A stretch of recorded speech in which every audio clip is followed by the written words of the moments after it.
Here are a few options for a short, engaging intro, ranging from direct to more evocative. Option 1, direct and action-oriented. When the cry goes up that the great dam is breaking, the people of Ethelgard face an impossible choice. The blacksmith, a man of iron and action, screams for them to flee to high ground and save themselves. But the village priest tolls a steady bell, summoning them not to safety, but to sanctuary within the ancient church. As a wall of water threatens to erase their world, they must decide, is survival a fight for the body or a stand for the soul? Option 2, atmospheric and thematic. For generations, the river gave life to the village of Ethelgard. Now, swollen by relentless rain, it has come to reclaim it.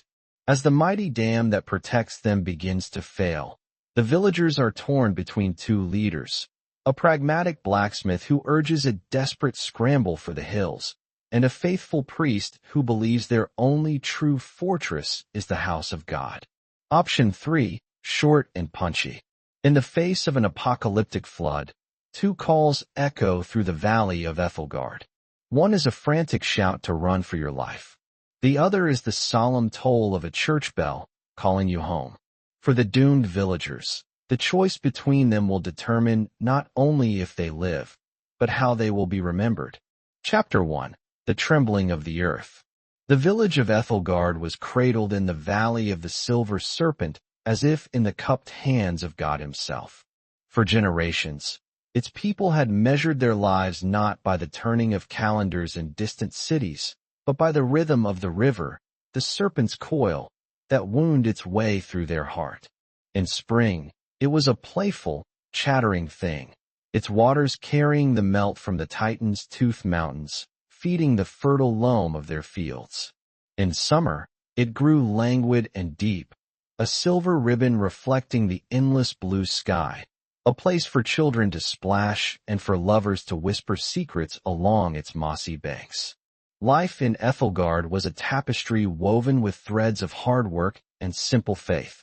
The center of this tapestry, the knot that held it all together, was the old stone church of St. Jude, the patron of lost causes. Its steeple, capped with weathered copper now turned a soft viridian, was the first thing a traveler saw upon entering the valley and the last thing they saw upon leaving. It was more than a building. It was the village's anchor, its conscience, its silent, steadfast witness. Inside its hallowed walls, Father Theron served as the keeper of this faith. He was a man whose age was etched not in the frailty of his bones, but in the deep, compassionate lines around his eyes. His hair was the color of winter frost, and his hands, though gnarled with arthritis, were as steady when lifting the chalice as they were when comforting a grieving widow. He had baptized nearly everyone in the village under the age of 60 and had delivered the eulogies for their parents and grandparents. He knew their joys, their sorrows, and the quiet, unvoiced fears they carried in their hearts. On this particular morning, a pall of unease hung over the valley, as thick and cloying as the mist that refused to burn off the river. The air was unnaturally still, the birdsong strangely muted. For 3 days, a relentless, unseasonable rain had fallen, not a violent storm, but a weeping, persistent downpour that had turned the rich earth to mud and the serpent's coil from a silver ribbon into a churning, angry torrent of slate-gray water. It lapped at the edges of its banks, higher than anyone could remember, its familiar murmur replaced by a low, guttural roar that seemed to vibrate up through the very soles of their feet. Father Theron stood at the arched window of the rectory, looking out at the swollen river. A knot of anxiety tightened in his stomach, a feeling he had learned to recognize as a precursor to trial. He was a man of God, a shepherd to his flock, yet he was also a man of the earth, born and raised in this very valley. He understood its moods, its benevolence, and its potential for fury. The river, their source of life, was now baring its teeth. His thoughts were interrupted by the frantic clatter of horses' hooves on the cobblestones, a sound of such panicked urgency that it cut through the ceaseless drumming of the rain. He saw young Finn, the stable boy from the northern pass, astride a great black mare whose flanks were heaving and flecked with foam. The boy practically fell from the saddle, his face a mask of stark terror. "The dam!" Finn shrieked, his voice cracking with a boy's terror and a man's grave news. "Father, the Titan's jaw. It's breaking." The words hung in the air, seeming to freeze the very raindrops. The Titan's jaw dam. A colossal feat of engineering built 2 generations ago, it held back the vast waters of the high mountain reservoir. It was their shield, their guarantor of a measured, predictable flow from the river. The idea of it breaking was a thing of nightmares, a legend told to frighten children. But the look in Finn's eyes was no legend. The church bell began to toll, not the gentle, rhythmic call to worship, but the frantic, clanging peal of an alarm, a sound that hadn't been heard in Ethelgard since the great fire of his grandfather's time. The village, which had been huddled and quiet, erupted into a frantic hive of activity. Doors were thrown open. Shouts echoed across the sodden square. The low thrum of fear that had been humming beneath the surface of their lives for 3 days now crescendoed into a symphony of pure, unadulterated panic. Men and women rushed into the streets, their faces pale with disbelief and dawning horror. They looked at the river, then towards the northern pass where the dam stood sentinel, and the terrifying truth began to sink in.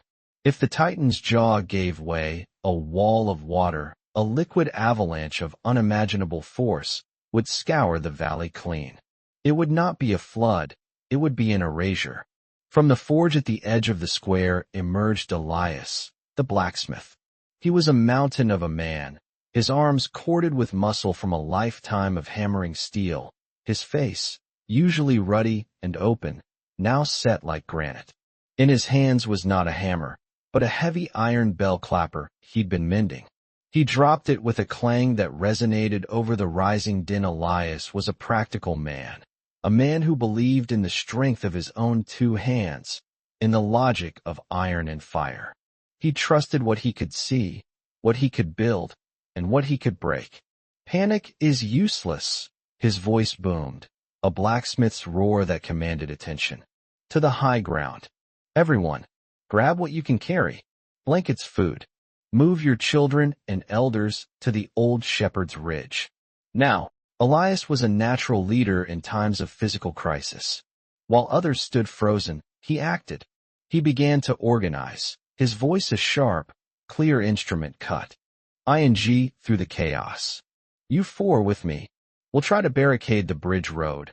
Slow it down, buy some time. The rest of you up the hill. Don't look back, just climb." People began to move, their terror given a direction. They scrambled back into their homes, grabbing precious, meaningless things in their haste. A wooden doll, a framed portrait, a family Bible. The instinct for survival was a powerful, primal force, and it drove them, scattering them like ants from a disturbed hill. Father Theron watched the chaos from the church steps. His heart ached for his people. He saw their fear, a raw and contagious thing. He saw Elias, a good man, a strong man, trying to fight a tsunami with sandbags. It was noble. It was brave. And Theron knew, with a certainty that chilled him to the bone, that it was utterly hopeless. No barricade of man could stand against the fury that was coming. They were trying to dam a deluge with pebbles. As he stood there, a vessel of helpless sorrow, a small, frail hand touched his arm. He turned to see old Elspeth, her face a road map of wrinkles, her eyes, usually clouded with age, now shining with a fierce, unwavering light. She was the village's oldest resident, a woman who seemed to be made of little more than prayer and memory. "Father," she said, her voice thin but clear as a silver bell. "Their bodies scramble for the hills, but their souls are drowning in the valley. They are lost. What can we do, Elspeth?" Theron's voice was heavy. "Elias is right. The high ground is their only chance." A chance to live in fear and homelessness, she countered, her gaze unwavering. To survive as scattered refugees, with no Ethelgard to return to? There is a higher ground than the shepherd's ridge, father, and a stronger shield than wood and stone. She gestured with her chin towards the church, its stone walls slick with rain, its steeple pointing to the leaden sky like a finger of accusation. You have taught us our whole lives that our faith is our fortress. Was that just poetry for sunny days? The question struck Father Theron with the force of a physical blow. He looked from Elspeth's incandescent faith to Elias's frantic, desperate labor. He saw his flock, terrified and divided, some following the blacksmith's call to action, others simply running in circles, consumed by their fear. For a moment, his own faith wavered. Who was he to ask them to stop, to cease their only tangible efforts at survival? To ask them to pray while death itself was roaring down the valley? It felt like madness. It felt like a dereliction of his duty to protect them. The internal conflict tore at him. The pragmatist in him, the part that had grown up on this land, screamed to help Elias, to haul wood, to do something. But the priest, the shepherd, the man who had knelt at the foot of the cross every day for 50 years, felt the quiet, insistent pull of Elspeth's words. A stronger shield. Just then, Elias strode over, his face smeared with mud, his breath coming in ragged bursts. His eyes, when they fell on the priest and the old woman standing idly on the church steps, flashed with a frustration that bordered on rage. "Father, what is this?" he demanded, his voice laced with disbelief. "An afternoon chat? The world is ending, and you are standing here. We need every able body. Your God gave you hands. I suggest you use them." "Elias," Theron began, his voice calm but strained. "Your efforts are noble, but you know as well as I do, what is coming is beyond the strength of our hands. So we do nothing?"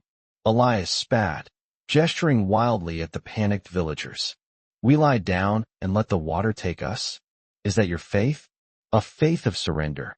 "No," Elspeth said, her voice cutting through Elias's anger with surprising force.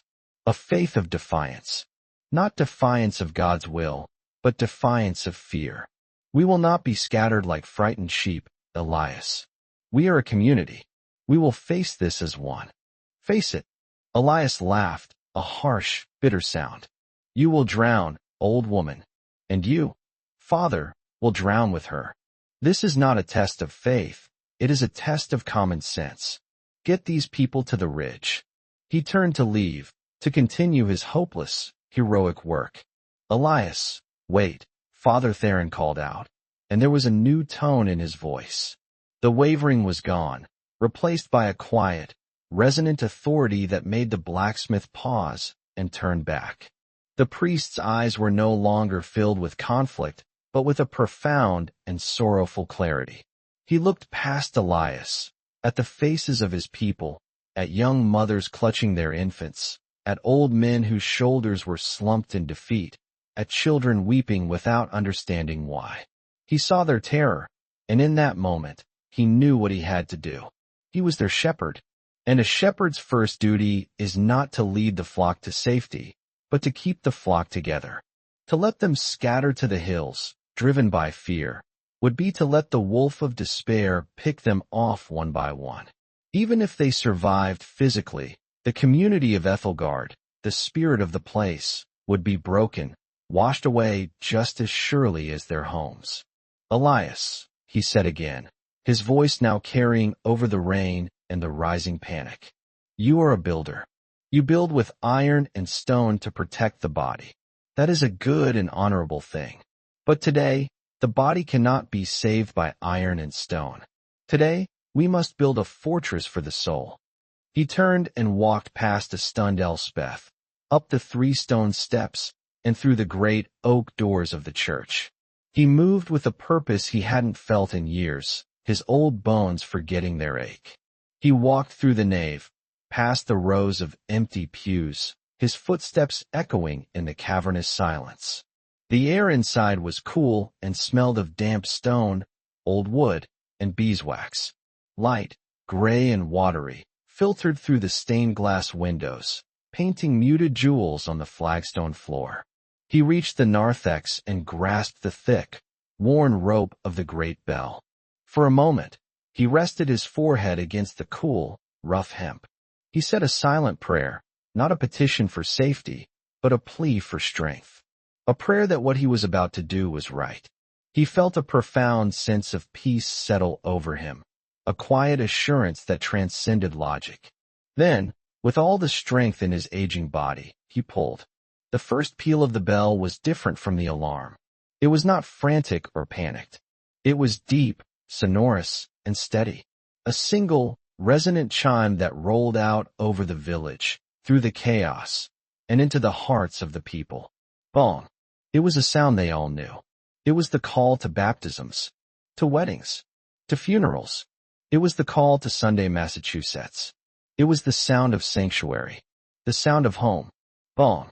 The panicked villagers paused. The man trying to herd his goats stopped. The woman weeping over a crate of heirlooms looked up. Even Elias, halfway to the bridge, froze, a piece of timber in his hands. Bong. A third time. Deliberate. Unwavering. A summons. Slowly, hesitantly, one by one, the people of Ethelgard turned from the hills, from their half-barricaded homes, from the roaring river.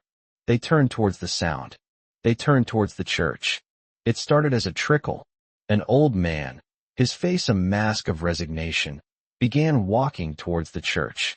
A young couple, holding hands so tightly their knuckles were white, followed. They had been running towards the ridge, but the sound of the bell pulled them back, a current stronger than their fear. Elias watched in disbelief as his workforce, his salvation, abandoned their posts. "What are you doing?" he roared. "Are you all mad? The hill. Go to the hill." But his voice was lost, not in the sound of the bell, but in the profound shift that was taking place. The bell wasn't just a sound, it was an idea. It was a choice. The choice between a lonely survival on the cold ridge and a shared fate, whatever it might be, in the heart of their community. Old Elspeth was the first to reach the church doors, her steps slow but certain. She smiled at Father Theron as she passed him.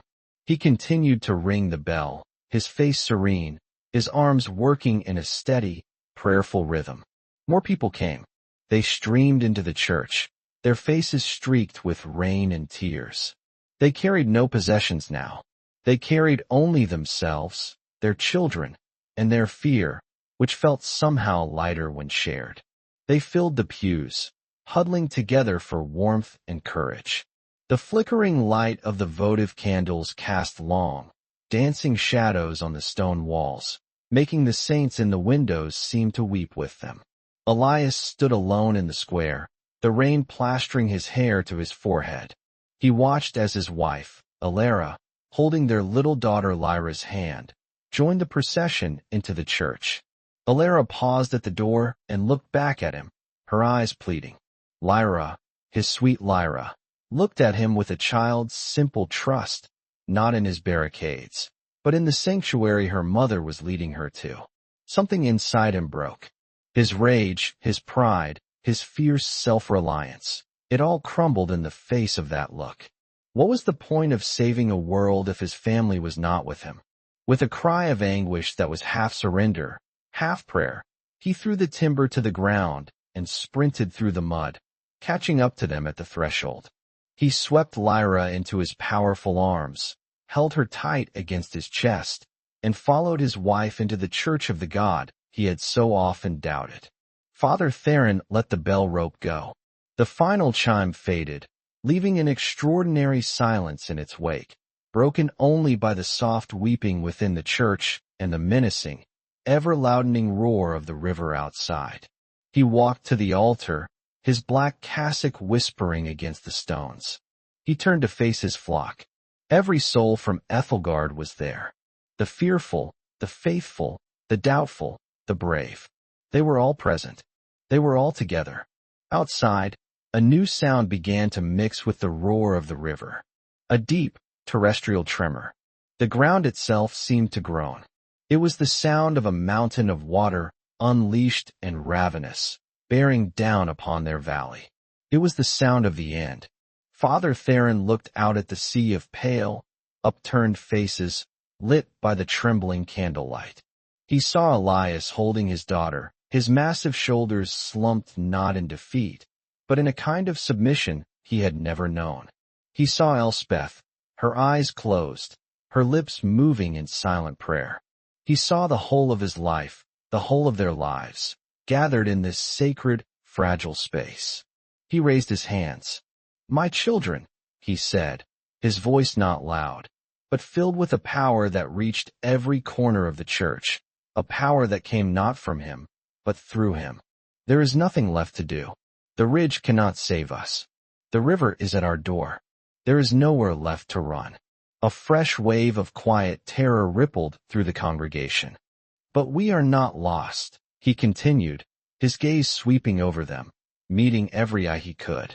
"For we are in the house of God. And here, in his house, we will not cower in fear.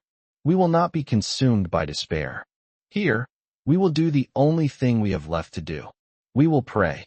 He knelt at the altar, his old knees protesting on the cold stone. One by one, then in a great, rustling wave, the people of Ethelgard knelt with him.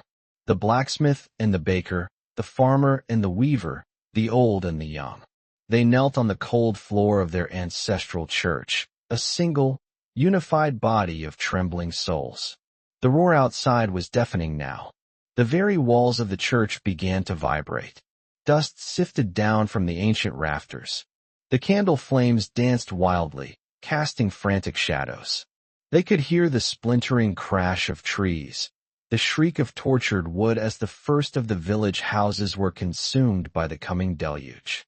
It was upon them, and in the heart of that terrifying, world-ending crescendo, the collective voice of Ethelgard rose to meet it.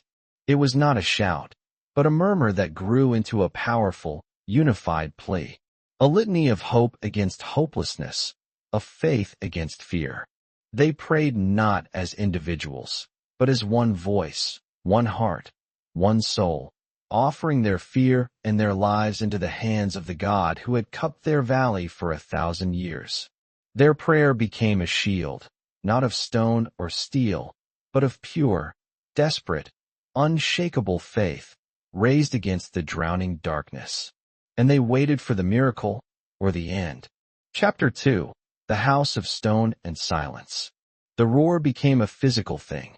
It was not a sound heard with the ears, but a force felt in the marrow of the bones, a vibration that threatened to unmake the world. The flagstones beneath their knees bucked, as if the very bedrock of the valley were shifting. The ancient stone walls of St. Jude's groaned, a deep, guttural lament of limestone and mortar strained beyond a millennium of endurance. High above, the great oak rafters, timbers hewn when Ethelgard was just a handful of huts, shrieked in protest. Dust, the powdered memory of ages, rained down upon them, a gritty benediction. Then came the impact. It was a colossal, jarring blow that felt as if a mountain had fallen against the northern wall of the church. The air was punched from their lungs in a single, collective gasp. The last of the votive candles, which had been dancing like frantic fireflies, were snuffed out in an instant, plunging the nave into absolute, suffocating darkness. It was a blackness so profound it felt solid, a velvet shroud pressed against their faces. A child, somewhere in the void, began to scream, a thin, piercing sound that was immediately swallowed by the cataclysmic symphony outside. The sound of the water was a liquid scream, a grinding, thundering demolition of everything they had ever known. They could hear the voices their lives being erased, the sharp crack of their homes splintering like kindling, the metallic shriek of Elias's forge being ripped from its foundations, the primeval tearing of century-old oaks being uprooted and tossed aside. It was the sound of a god's rage, a relentless, scouring power that consumed all in its path. Inside the church, the people of Ethelgard were no longer people. They were a single, terrified organism, huddled in the belly of a stone beast, praying that its hide was thick enough to withstand the teeth of the deluge. Elias's arm, hard as the iron he worked, was a band around his wife and daughter. He could feel Alara's body trembling uncontrollably against his, and little Lyra had buried her face in his chest, her small hands clutching his tunic in a death grip. He was a mountain of a man, yet he had never felt so infinitesimal, so utterly powerless. All his strength, all his certainty, was as meaningless as a single grain of sand in a hurricane. Father Theron remained kneeling at the altar, his gnarled hands gripping the cold stone edge. His eyes were closed, but he saw it all in his mind's eye. The water scouring the valley, peeling the green skin of the earth from the bone, carrying away the cradles and the coffins, the heirlooms and the harvest. He felt a sorrow so vast it was almost unendurable, a shepherd's agony for the loss of the pasture, for the ruin of the fold. Yet beneath the sorrow, there was a strange, unshakable calm. He had led his flock here. He had made his choice. Whatever came now was in hands far greater than his own. The pressure against the church walls was immense. Water forced its way through the ancient stonework, not in streams, but as a fine, cold mist that filled the air, carrying the scent of mud and churned earth and splintered pine. It seeped under the great oak doors, a dark, sinuous tide that slithered across the flagstones, cold and shocking against the knees of the praying villagers. The end felt not like a final, crashing blow, but like a slow, inexorable squeezing, as if the church were a ship in the crushing grip of a leviathan, its ribs about to splinter. Then, as gradually as it had built, the peak of the crescendo began to recede. The grinding, apocalyptic roar softened into a deep, continuous torrent. The violent shuddering of the walls lessened to a steady, powerful vibration. The world outside was not silent, but the note of its fury had changed from a scream of annihilation to the vast, steady thrum of a newly created sea where their valley had been. For a long moment, no one inside the church moved. They remained kneeling in the pitch black, drenched in the cold mist, the icy water soaking their clothes. The only sounds were the ragged, shallow breaths of nearly 200 people and the soft, heartbroken sobs of a few who could no longer contain their grief. They were suspended in a moment of pure disbelief, too terrified to hope, too stunned to despair. A baby, startled by the sudden shift, began to cry. The sound, so normal, so full of life, was what broke the spell. It was an anchor to the world of the living. A man coughed. A woman whispered a name. "Anna, are you there?" Slowly, the darkness began to feel less absolute. A faint, bruised purple light, the ghost of the storm-drowned day, began to filter through the high stained-glass windows, revealing not shapes, but the suggestion of them. They were phantoms in their own church, kneeling amidst shadows. From the front of the nave, a rustling sound. Elias, his movements stiff and clumsy with shock, fumbled in the leather pouch at his belt. His fingers found the familiar shapes of flint and steel. The scrape and spark were unnervingly loud in the tomb-like quiet. Once, twice, a third time, a tiny flame caught on the tinder, a fragile, heroic speck of orange in the vast gloom. He carefully transferred it to the wick of a storm lantern he had the presence of mind to grab from the forge. As the light grew, blooming outwards, it painted a scene from a nightmare. The faces it illuminated were pale, spectral masks of shock, streaked with mud and tears. Eyes, wide and dark, reflected the small flame like the eyes of frightened animals in a cave. They were all there, huddled together, a mosaic of terror and disbelief. The stone floor was covered in a slick of brown water and mud. The base of the northern wall was dark with dampness, and a steady drip from the ceiling near the transept marked a wound in the ancient roof. The lantern light found Father Theron, still kneeling at the altar. He looked impossibly old, a figure carved from ancient wood, his white hair plastered to his skull. He pushed himself to his feet, his joints crying out in protest. He turned to face his flock, his face a landscape of sorrow, exhaustion, and a profound, bone-deep gratitude. He opened his mouth to speak, but for a moment, no words came. He looked at them, at every single soul. He saw Finn, the stable boy, shivering not from cold but from the aftershocks of terror. He saw the baker and his wife, clinging to each other as if they were the only two solid things in a dissolving world. He saw old Elspeth, her eyes closed, a serene, almost beatific smile on her lips, as if she had been expecting this all along. And he saw Elias, standing like a colossus with the lantern held high, his face unreadable, his family sheltered behind him. "We are here," Father Theron said finally, his voice raspy, yet it carried to every corner of the church. The four simple words landed with the weight of a creed. Not, "We are safe," or "We are saved," but simply, "We are here. We exist. We have endured." A collective sigh, a release of breath held for an eternity, swept through the congregation.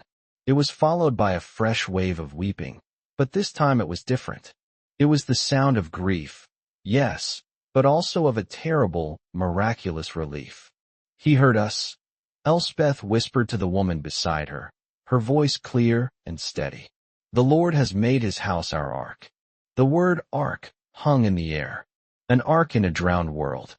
The metaphor was so powerful, so terrifyingly apt, that it silenced the weeping.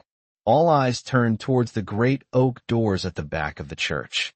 They were the only barrier now between their fragile sanctuary and the unknown reality outside. The doors were grotesquely bowed inwards, the thick timbers strained and splintered.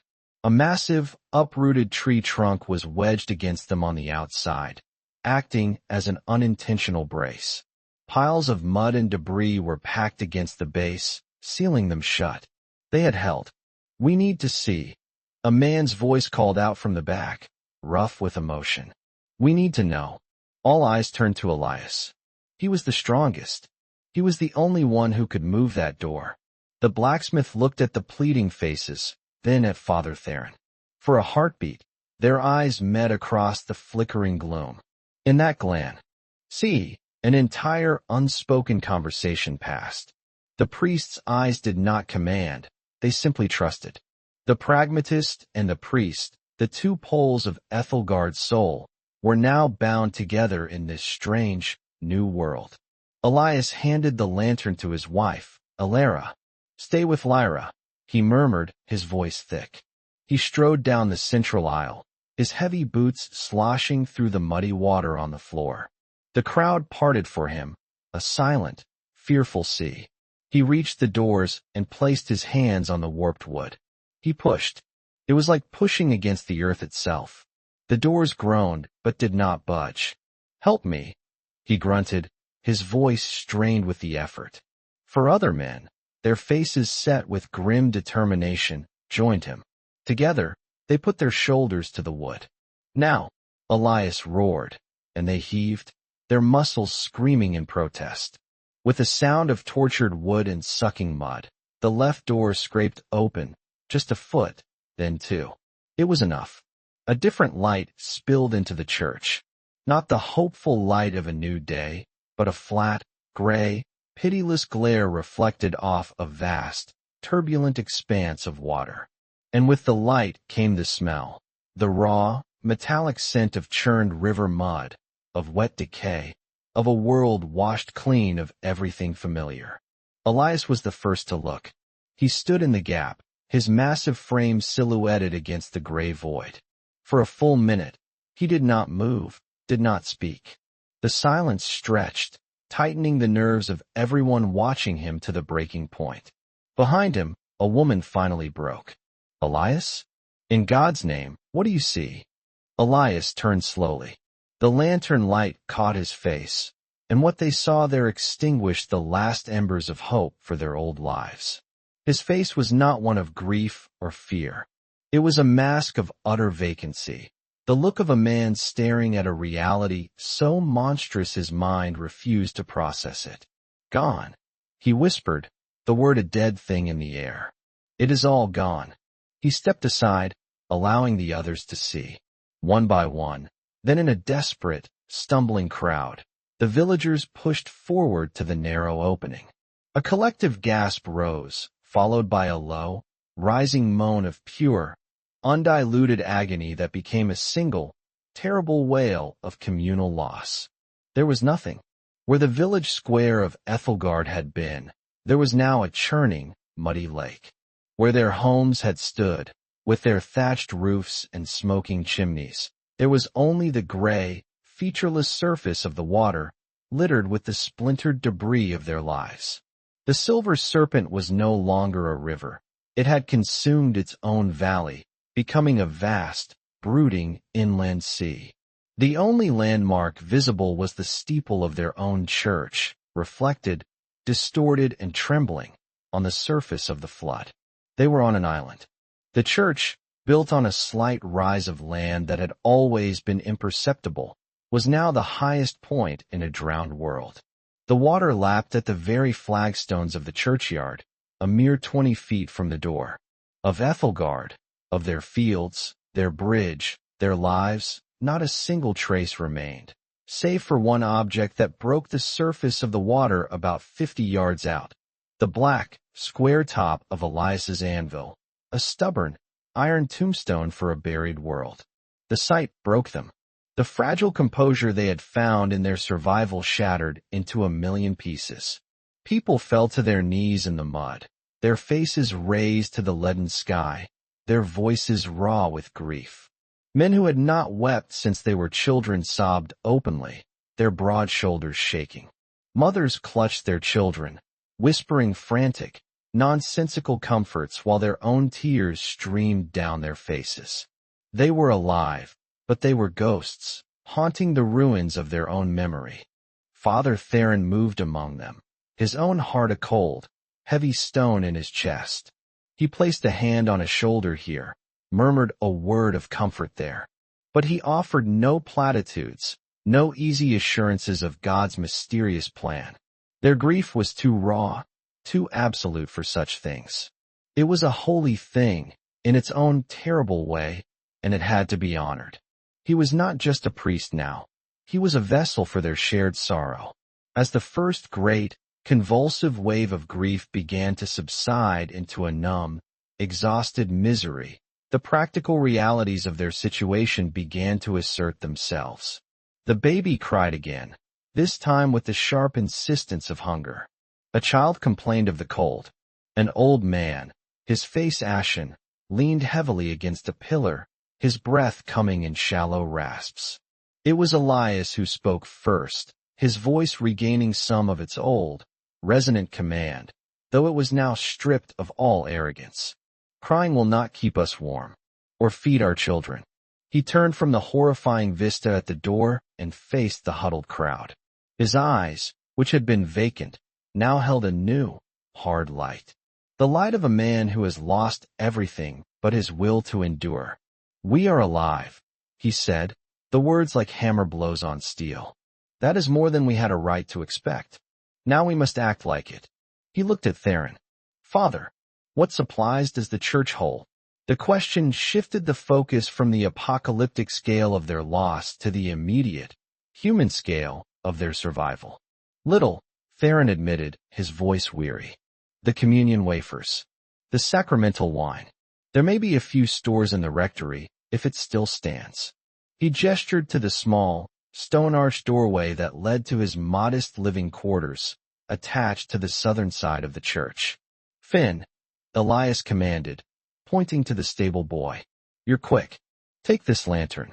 Check the rectory. See if it's flooded. Look for food, blankets, anything dry. Be careful. The boy, grateful for a task, for anything to distract from the image of the drowned world, nodded and took the lantern, disappearing into the darkness of the side passage. Water, Elias continued, his mind, the mind of a builder and a planner, beginning to work again, to impose order on chaos. The well in the churchyard. Is it deep enough to be safe from the floodwater? It is a deep well, bored through the rock, Theron replied. God willing, it is untainted. We need to ration what we have, Elias said, addressing the crowd now. No one eats or drinks until we know what we are dealing with. The children and the elderly first. We need to get the wet clothes off the youngest ones before they take ill. We need to tend to the injured. His practical, forceful words were a balm. They were an antidote to the paralyzing despair. He was giving them not hope, but something more immediate and more valuable, a purpose. A next step. People began to stir. Women started to gather the children, hushing them, checking them for injuries. Men moved to help the older residents find drier places to sit along the pews. Finn returned from the rectory, his face grim. The water is halfway up the walls in the lower rooms, Father, but your study and the bedroom upstairs are dry. There is a loaf of bread, some cheese, and a side of bacon. And blankets. I brought what I could carry. He held up 2 woolen blankets and the small parcel of food, a pitifully small hoard for 200 souls. A new, colder fear began to seep into the room. The terror of the flood was passing. The terror of starvation was just beginning. As the day wore on, a fragile, desperate routine was established under the joint leadership of the priest and the blacksmith. Elias and a team of men managed to wrench the other door open. They salvaged what they could from the debris washed up against the church walls, splintered timbers for firewood, scraps of cloth. They drew water from the well, and to their immense relief, it was clear and cold, untainted by the muddy flood. Inside, the church was transformed into a refugee camp. The pews became makeshift beds. The women, under Alara's quiet direction, portioned out the tiny amount of food, a mouthful of bread and cheese for each child, a sliver for the adults. The sacramental wine, watered down, was given to the coldest and weakest. It was a grim parody of the Eucharist, a sacrament of survival. Father Theron moved through it all, his presence a constant, quiet reassurance. He did not preach. He listened. He listened to the farmer who mourned his lost livestock, to the young woman who could not find her betrothed, who had been caught on the other side of the river when the rains began. He held the hands of the dying. For 2 of the eldest, their hearts broken by shock and cold, began to fail as the sunless afternoon bled into a lightless evening. He administered the last rites, his whispered Latin a prayer for peace in a world that had none.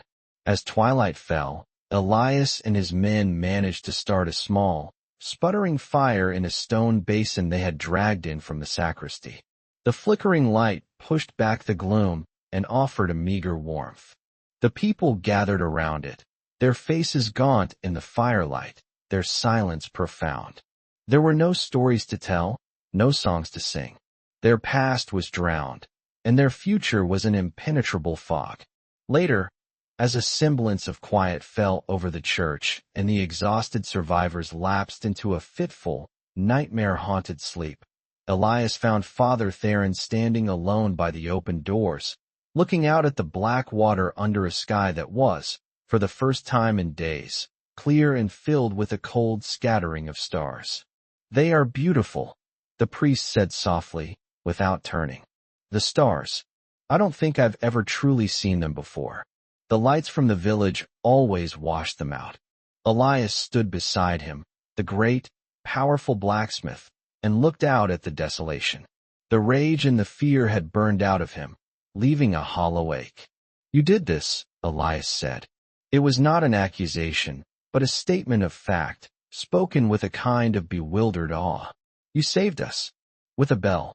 "No, Elias," Theron replied, finally turning to face him. His eyes were dark pools of exhaustion. "I did not command the waters. I only rang a bell. I called us together. I believed it was better to meet our end as a community than to survive as scattered, frightened animals. I did not know, I could not have known, that the foundation of this old church was so strong." "Faith," Elias grunted, the word feeling foreign and clumsy in his mouth. "You had faith. I had a choice, Theron corrected him gently. Between a death I could understand and a hope that I could not. I chose hope. It seems, for now, that hope chose us back. He looked at the blacksmith's hands, calloused and powerful, hanging uselessly at his sides. Your work is not done, Elias. In fact, it has just begun. It is one thing to build with stone and iron. It is a harder thing, a much harder thing, to rebuild a world with nothing but broken pieces and broken hearts. Elias looked down at his hands, then back out at the water. He thought of his forge, his hammers, his anvil, all lost beneath the silt. He had defined himself by what he could make, what he could control. Now all of that was gone. He looked over to where Alara and Lyra were sleeping, wrapped in a single blanket near the fire. His daughter, his sweet Lyra, whimpered in her sleep, dreaming, perhaps, of the roar of the water. He had not saved them. His strength had been useless. His common sense a folly. A frail old priest and his faith had sheltered them. But the priest was right. The miracle was over. The long, slow, brutal work of survival had just begun. Tomorrow they would wake up in the same cold, damp church, with less food than the day before, surrounded by the ghosts of their drowned homes. Hope, Elias said quietly, testing the word. He looked up at the indifferent, glittering stars reflected in the black water that had swallowed his life. For the first time, he did not see an empty void. He saw a terrifying, unknown expanse. And in the center of it, this house of stone, this tiny, flickering candle of humanity. It wasn't much, but it was a start. Chapter 3, the first day on the ark. Dawn did not break, it seeped. It was a slow, reluctant dilution of the oppressive black, a leaking of gray into a world that had forgotten color. It was the light of a tomb being unsealed, promising not life, but a clearer view of the dead.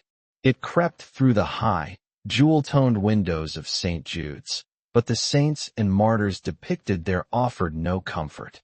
Their vibrant blues and reds were leached of all warmth, their painted agonies looking less like holy sacrifice and more like a simple, stark reflection of the suffering below.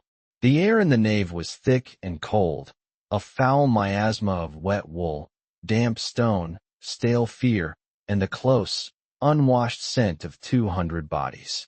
A collective groan of waking misery rippled through the huddled forms on the pews and flagstones. It was the sound of a body remembering its bruises, of a mind being forced to re-engage with a reality it had prayed was just a nightmare. Sleep had been no escape, only a shallow, churning sea of fragmented horrors, the roar of water, the splintering of wood, the faces of lost neighbors. A child's cough, thin and ragged, cut through the quiet. It was followed by another, deeper and racking, from an old man. The sounds were a grim chorus, a reminder that the water which had destroyed their world from without was now threatening them from within, having soaked them to the bone. Elias was already awake. He had not truly slept, but had dozed in a state of hypervigilance, sitting with his back against a cold stone pillar, his wife and daughter curled against him. He felt the shift in the air, the transition from the shared unconsciousness of night to the individual, waking grief of the morning. He watched as people began to stir, their movements slow, stiff, arthritic. He saw the moment of recognition in their eyes as they took eye. In their surroundings, the vaulted stone ceiling, the makeshift beds, the muddy floor, followed by the fresh, sharp pang of remembrance as they inevitably looked towards the open doors and the flat, gray expanse of water beyond. That was the worst part, the waking, the daily rediscovery of their loss. Alara stirred beside him, her hand immediately going to Lyra's forehead. The girl was shivering, her small face pale in the gloom. "She's so cold, Elias," Alara whispered, her voice rough with sleep and sorrow. "I know," he said, his own voice a low rumble. He pulled the thin blanket tighter around them, a gesture of protection that felt utterly inadequate. He was a blacksmith. His life was the mastery of fire, the taming of heat. And here his family was, freezing in a house of God, and all he could offer was a useless piece of wool. The impotence of it was a physical ache in his chest, sharper than any hunger. Across the nave, Father Theron was also moving. He had spent the night on his knees in the chancel, a silent, unmoving sentinel.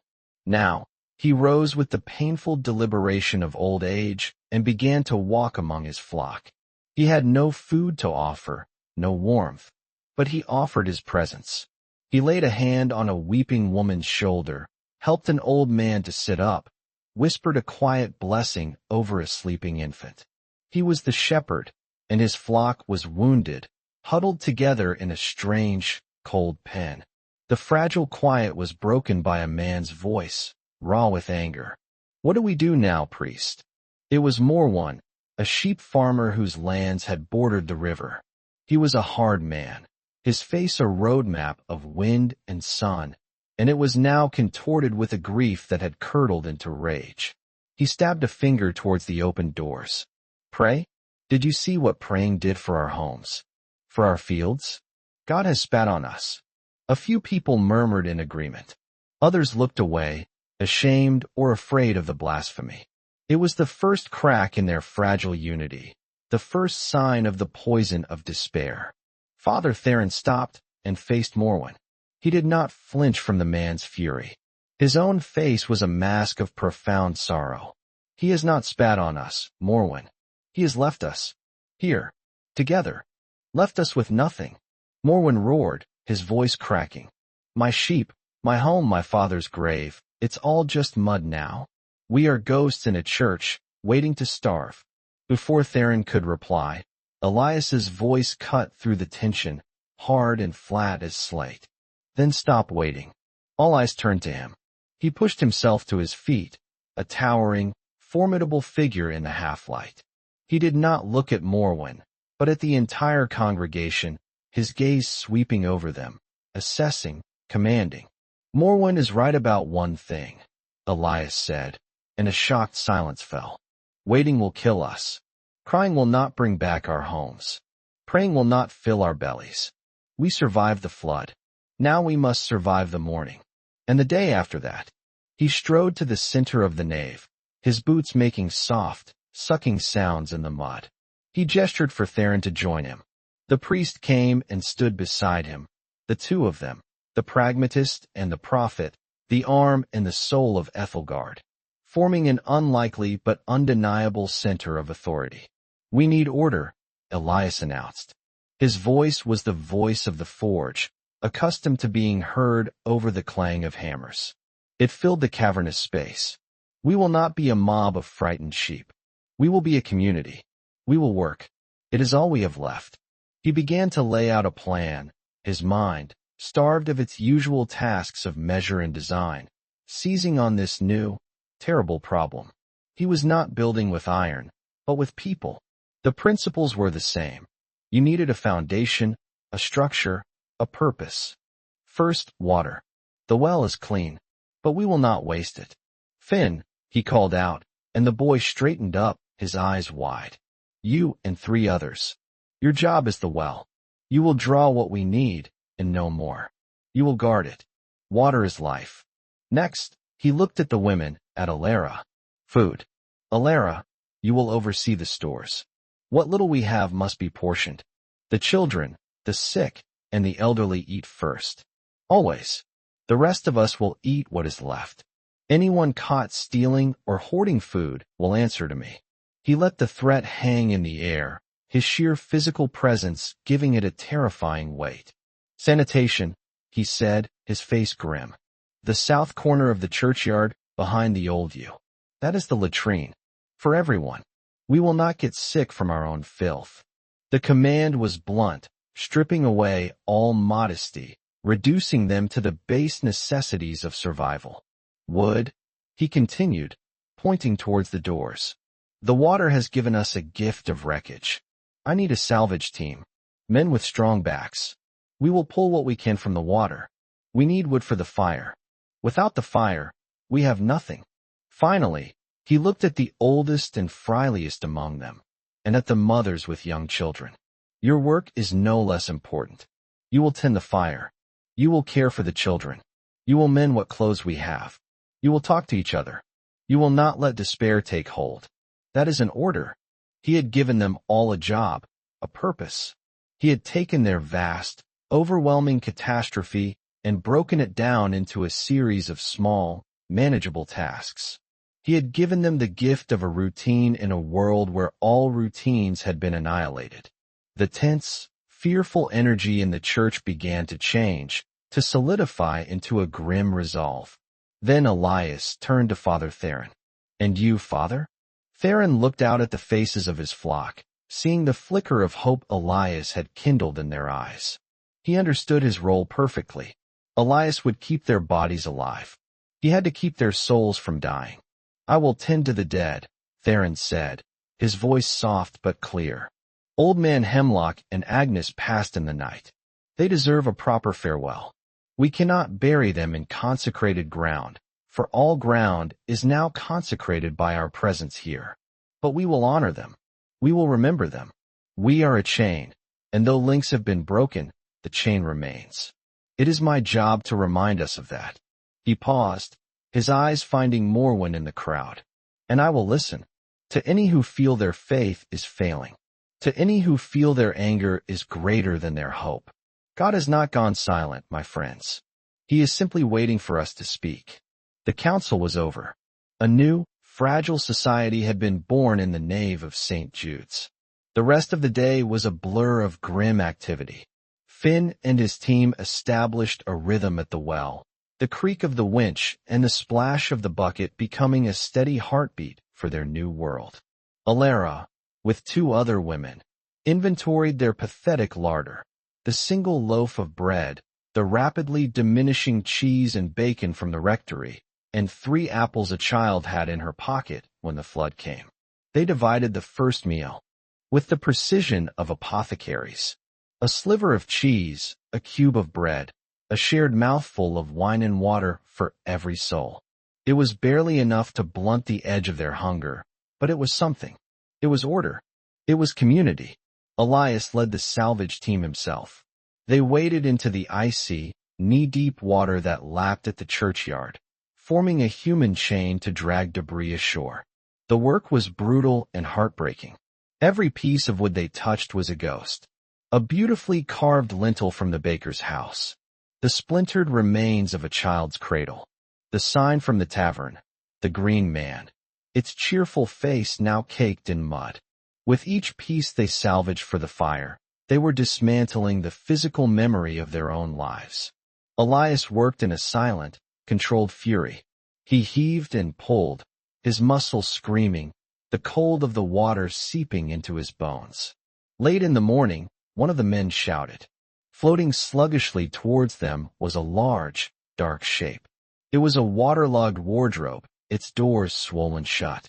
It took 6 of them to haul it onto the muddy bank. With a grunt, Elias took a heavy stone and smashed the lock. The doors swung open with a groan. Inside, neatly folded, were a woman's dresses. And on a small shelf, a wooden songbird, exquisitely carved, a toy belonging to the weaver's daughter, a girl who had not made it to the church. The man beside Elias, the girl's uncle, let out a choked sob and turned away. Elias stared at the bird, its painted eye seeming to mock him. He had made things of iron, things of purpose. But this small, useless, beautiful thing held more of a life in it than his anvil ever could. He gently picked it up, wiped the mud from it, and tucked it into his tunic. Then he slammed the wardrobe doors shut. "Break it up," he ordered, his voice thick. "We need the firewood." Inside the church, a different kind of work was being done. Old Elspeth, her eyes strangely bright, had gathered the youngest children around the small, sputtering fire. Lyra was among them. Her shivering finally subsided in the meager warmth. Elspeth was not telling them stories of saints or kings. She was telling them the story of the church itself. "This stone," she said, her wrinkled hand resting on the base of a pillar. "This stone remembers the Romans. It was here before Ethelgard had a name. It felt the tread of their sandals. And this wood, she pointed to the great rafters high above, this wood was a forest of giants. It heard the whisper of the druids. This place is old. It has seen floods before, and fires, and plagues. It has seen kings rise and fall. And it is still here, just like us. She was weaving them a new mythology, a story not of their lost village, but of their sanctuary. She was teaching them that they were not the first to suffer, and that endurance itself was a kind of victory. The children listened, their eyes wide, the ancient stones around them transforming from a cold prison into a steadfast guardian. The emotional heart of the day came in the afternoon, as the gray light began to fade. Father Theron announced it was time to bury the dead. A space was cleared on a small patch of ground in the churchyard that was a few inches above the waterline. The bodies of Old Man Hemlock and Agnes, wrapped in altar cloths, were carried out by their sons. The entire village gathered. They stood in a ragged semicircle, their faces illuminated by a single lantern Elias held aloft. The wind had picked up, and it whipped their damp clothes against them, carrying the cold, clean scent of the vast water. There were no proper rites. There was no doomsday book to record the deaths. There was only Theron's voice, rising above the sigh of the wind and the lapping of the waves. He did not speak of heaven or hell, of judgment or sin. He spoke of memory. "We do not bury Hemlock, the woodcutter," he said, his voice resonating with a simple, profound authority. "We commit to our hearts the memory of his laugh, which was louder than his axe. We remember the feel of the axe handles he smoothed for us, the way he knew every tree in the valley by name. We do not bury Agnes, the seamstress. We commit to our souls the memory of her hands, which mended our clothes, swaddled our newborns, and stitched our wedding gowns. We remember her kindness, which was a thread that bound us all." He spoke for each of them, not as departed souls, but as living parts of their collective memory. He was weaving their lives back into the fabric of the community, refusing to let the flood wash them away. As he spoke, people began to weep, but it was a different kind of weeping than the morning's raw anguish. It was the cleansing sorrow of remembrance, a grief that affirmed life rather than despaired of it. When he finished, there was a long silence. Then, a young woman, a baker's daughter with a clear, high voice, began to sing. It was an old field song, a simple melody about the turning of the seasons, about sowing and reaping. One by one, other voices joined in, cracked and hesitant at first, then swelling into a mournful, defiant chorus. They sang to their dead, to their drowned world, and to the pitiless gray sky. They sang because it was all they had left to do. They were still here. Their voices were still here. Elias stood through it all, his face an unreadable mask of stone, the lantern held steady in his hand. He felt the vibrations of the song in his chest. He watched the faces around him, saw the tears cutting clean tracks through the grime on their cheeks, and felt something shift within him. He had given them work to keep their hands busy. The priest, with a few simple words and a song, had given them a reason to do it. He was beginning to understand that a foundation was not just made of stone. That night, the church was different. The fire, fed by the salvaged wood, burned brighter and hotter. The crushing despair of the previous night had been replaced by a profound, shared exhaustion. They had worked. They had mourned. They had survived the first day. After the meager evening meal, a thin, watery broth made from boiled bacon rind and a few wild herbs one of the women had found growing by the church wall, Elias found Theron again by the open doors. The sky was clear once more, the stars scattered like diamond dust on black velvet. The water was calmer now, a vast, dark mirror reflecting the cosmos.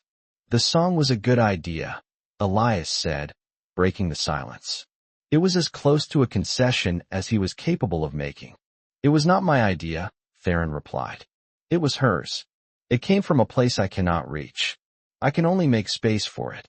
He looked at the blacksmith. You did well today, Elias. You gave them purpose. I gave them chores, Elias grunted. It's not the same. He reached into his tunic and pulled out the small wooden songbird. He held it in his massive, calloused palm. The weaver's girl. This was hers. Theron looked at the SM. All object, a perfect, lifeless thing. A beautiful memory. It's just wood, Elias said, his voice low and rough. Useless. It can't feed anyone. It can't keep them warm. We broke up the wardrobe it was in for firewood. But you kept the bird, Theron observed gently. Elias was silent for a long moment, staring at the toy. He thought of his own daughter, Lyra, sleeping by the fire. He thought of the world he had failed to protect her from. He had always believed his purpose was to build things that lasted. Tools, gates, plowshares, things of function and strength. But the flood had taken them all. It had taken his forge, his hammers, the anvil that was the heart of his world. And yet this fragile, useless bird had survived. We need more than firewood to survive, don't we? Elias asked. It was not a question for the priest. It was a question for himself, a dawning, unwelcome, and utterly necessary realization. Yes, Theron said quietly. We need birdsong. Even if it only comes from a piece of wood. Elias closed his hand around the bird, its small, carved shape a strange comfort against his palm. He looked out across the black water, his gaze finding the dark shape that broke the surface 50 yards out. His anvil, the tombstone. But tonight, it looked different. It wasn't just an ending. It was a marker, a point of origin. It was the last remnant of the old world, and the first piece of the new. It was impossibly heavy, half buried in the mud, surrounded by a world of water. An impossible task. For the first time since the water had come, Elias felt not despair, but a flicker of his old self. The maker, the problem solver, the man who bent iron to his will. The thought was absurd, insane, but it took root in his mind like a stubborn seed in barren ground. He had to get it back. He didn't know how. He didn't know what he would do with it. But in that moment, the anvil ceased to be a tombstone for his past. It became a foundation stone for his future. Tomorrow, Elias said, his voice a low promise to the water and the stars, the salvage team will start building a raft. Chapter 4. The Anvil and the Birdsong. The second morning was a near-perfect echo of the first, a carbon copy of despair rendered in shades of gray. The same reluctant light, the same chill seeping from the stone, the same collective sigh of a people waking to a world they no longer recognized. Yet, something was different. It was not hope, not yet. Hope was a luxury, a warm and sunlit thing they could scarcely remember. This was something harder, something forged in the cold. It was purpose. It pulsed from a single point in the church, from the broad-shouldered blacksmith who stood silhouetted against the open doors, staring out at the water as if challenging it to a personal duel. Elias had not returned to the huddled warmth of his family after his conversation with the priest. He had stood vigil by the door all night, a silent sentinel watching the stars wheel over their drowned world. He watched the water, flat and inscrutable, guarding his anvil. The absurdity of his newfound mission had not diminished with the passing hours. It had solidified, condensing from a wild impulse into a core of unshakable resolve. He would reclaim that block of iron. It was the only thing he knew how to do, to take something inert and impossibly heavy and make it the center of a working world. As the first stirrings of life began in the nave, he turned, his face set like a death mask. He did not wait for the morning's miserable ritual of shared grief to begin. He strode back into the heart of the church, his footsteps loud and deliberate on the flagstones. The salvage team, he called out, his voice a hammer's blow in the quiet. With me. Now. The men he had led the day before stirred, their movements stiff with cold and sleep. They looked at him, their expressions a mixture of exhaustion and obedience. Yesterday's work had given them a focus, a way to channel their impotent rage into physical labor. They were ready for more of the same. We're not pulling planks today, Elias said, his eyes scanning their faces. We're building. A murmur went through the small crowd. Building what? With what? Their tools were at the bottom of the flood. Their workshops were memory. A raft, Elias stated, leaving no room for questions.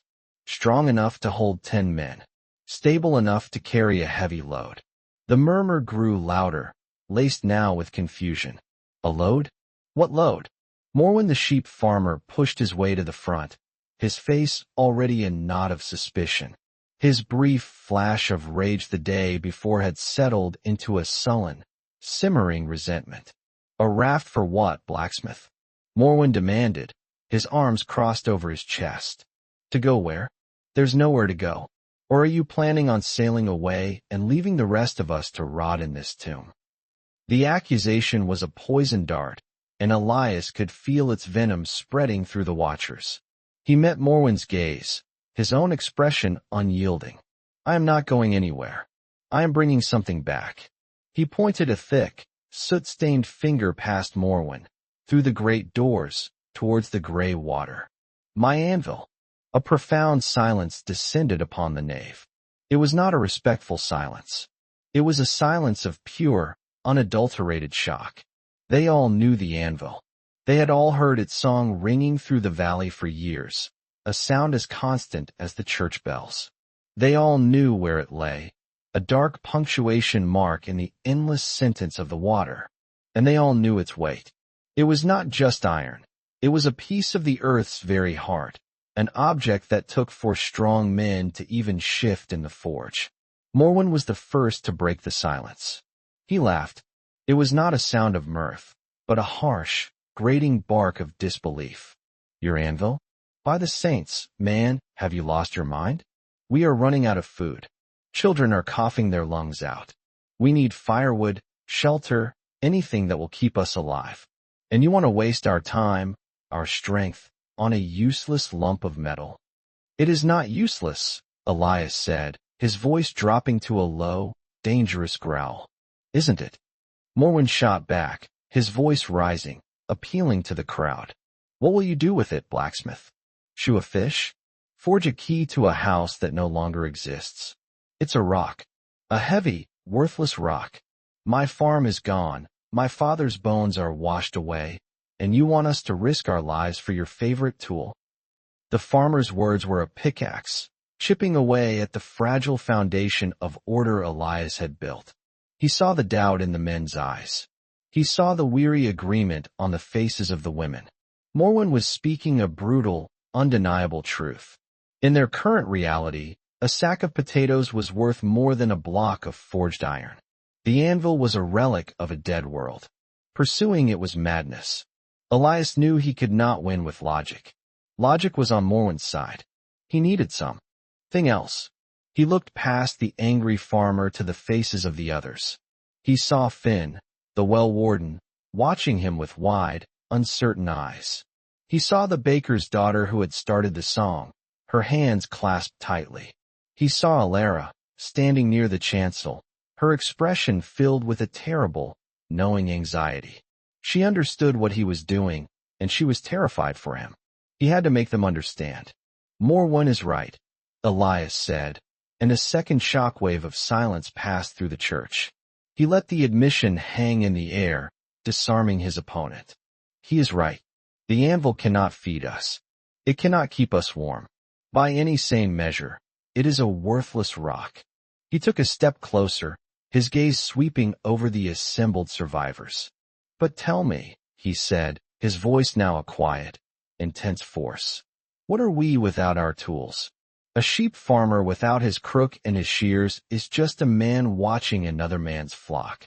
A weaver without her loom is just a woman with thread. A priest without his church, he glanced at Theron, who stood listening from the altar steps, is just a man with a book. He paused, letting the words sink in. And a blacksmith without his anvil is nothing. I am nothing. That piece of iron is the heart of Ethelgard. It is the one thing the water could not break. The one thing it could not wash away. It is still there. It endured. As long as it is there, Ethelgard is there. He looked directly at Morwen again. You are right. It is a symbol. But we are men, not beasts. We do not live by bread alone. We live by symbols. We live by the things we build. We live by the belief that we can build again. Bringing that anvil back to dry land is not about me.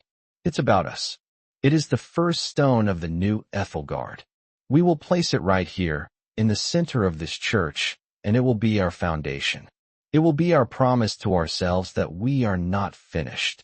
The speech had drained him. He, a man of few words, had laid his soul bare. He had tried to explain the birdsong. Father Theron stepped forward, his ancient voice filling the space Elias's had left. The boy David did not face Goliath with a granary of wheat, he said softly. He faced him with a sling and 5 smooth stones. He faced him with a symbol of his faith. Elias offers us a stone to place our faith upon. A foundation stone. The tension in the nave had changed. The raw opposition had softened into a troubled debate. They understood, on some deeper level, what Elias was saying. It was still mad, but it was a magnificent madness. It was an act of defiance against the endless, passive gray of their existence. Morwen sneered, unconvinced. Words. Pretty words from a priest and a blacksmith in love with his own hammer. I'll not waste my sweat on a dream. He turned his back pointedly and stalked over to the small fire, joining a handful of other men who shook their heads in grim agreement. The dissenters. But others did not follow. One of the men from the salvage team, a barrel-chested carpenter named Owain, whose workshop had been the first to go, stepped forward. I lost my adze and my saws, he said, his voice thick with emotion. I know what it means. I will help you, Elias. Another man nodded. Then another. Finn, the boy, left his post at the well and came to stand near Elias, his young face set with determination. It was not a landslide. Of the 20 able-bodied men, perhaps 10 had committed themselves to the task. The rest hung back, torn and uncertain. It was enough. Good, Elias said, the single word a benediction and a command. To the churchyard. We start now. The work that followed was a strange collage of desperation and ingenuity. It was a parody of craftsmanship. With no proper tools, they became tools themselves. They used the salvaged stones from the funeral to hammer and shape. They tore strips from their own sodden clothing and the altar cloths to create makeshift bindings. Elias directed them with a focused intensity that bordered on the feral. He saw the raft in his mind, a solid, tangible thing, and he would conjure it out of the wreckage by sheer force of will. The main frame was constructed from the largest timbers they had salvaged, roof beams from the inn, their ends splintered and scarred. They laid them out on the muddy patch of churchyard, a giant, skeletal rectangle. Lashing them together was the first great challenge. The strips of cloth were too weak, stretching and snapping under the strain. For hours, they struggled, their frustration mounting. The dissenters, led by Morwen, watched from the church doors, their silence a constant, cutting judgment. Elias felt their scorn like a physical weight, but he refused to acknowledge it. He drove his small team harder, his voice a constant rasp of orders. It was old Elspeth who provided the solution. She had been watching from the sidelines, her ancient eyes missing nothing. She hobbled over, leaning heavily on a stick, and pointed a bony finger at the pathetic lashings. That's a fool's knot for a fool's task, she croaked, her voice thin but sharp. You're pulling it against itself. You need to weave it. Like a basket. She knelt painfully in the mud, her old fingers, gnarled with arthritis, moving with a surprising deftness. She took 2 strips of cloth and began to braid them, then showed Owain the carpenter how to loop the braid through and around the timbers, using a wedge of wood to tighten it. The technique, a simple piece of ancient folk knowledge, was a revelation. It distributed the tension, creating a bond that was flexible yet incredibly strong. The willow bends, she muttered, more to herself than to anyone else. The oak breaks. You must learn to be the willow. With this new technique, the work progressed rapidly. A quiet respect for the old woman settled over the men. She had provided a piece of knowledge more valuable than any tool. Elias gave her a curt, grateful nod, which she accepted with a flicker of a smile. While the men worked on the frame, Elias tasked Finn and two of the younger boys with a different job. He sent them to the bell tower. "The bell rope," he told them. "We need it. All of it. Be careful." The boys returned an hour later, triumphant, dragging the huge, thick coil of hemp rope. It was old and dusty but immensely strong, woven generations ago to ring the call to prayer and sound the alarm. Now it would serve a new, sacrilegious purpose, to bind their crude prayer of a raft and to haul a pagan idol from the depths. As the sun reached its miserable apex in the gray sky, Alara came out of the church, carrying a wooden bowl. The smell of the thin, herby broth reached Elias, and he realized he had not thought of food since waking. He straightened up, his back screaming in protest, his hands raw and bleeding from the splintered wood. "You'll kill yourself," she said quietly, her eyes full of a love that was so intertwined with fear it was impossible to separate them. She held the bowl out to him. He took it, his hands shaking slightly from exhaustion. He drank the broth in 3 long gulps. It was barely warm, but it felt like life itself pouring into him. "They think I'm mad," he said, not looking at her, but at the half-finished raft. "Some of them do," she corrected gently. "Others think you're a prophet. The rest are just waiting to see which is true." She reached out and touched his arm, her fingers tracing a long, deep scratch. "What I think is that you are my husband, and I have never known you to be a fool. Stubborn as the iron you beat, yes, but never a fool." He looked at her then, and the hardness in his face softened for a fraction of a second. "I found this," he said, reaching into his tunic. He pulled out the small, carved songbird and placed it in her hand. She gasped softly, turning the small toy over in her palm.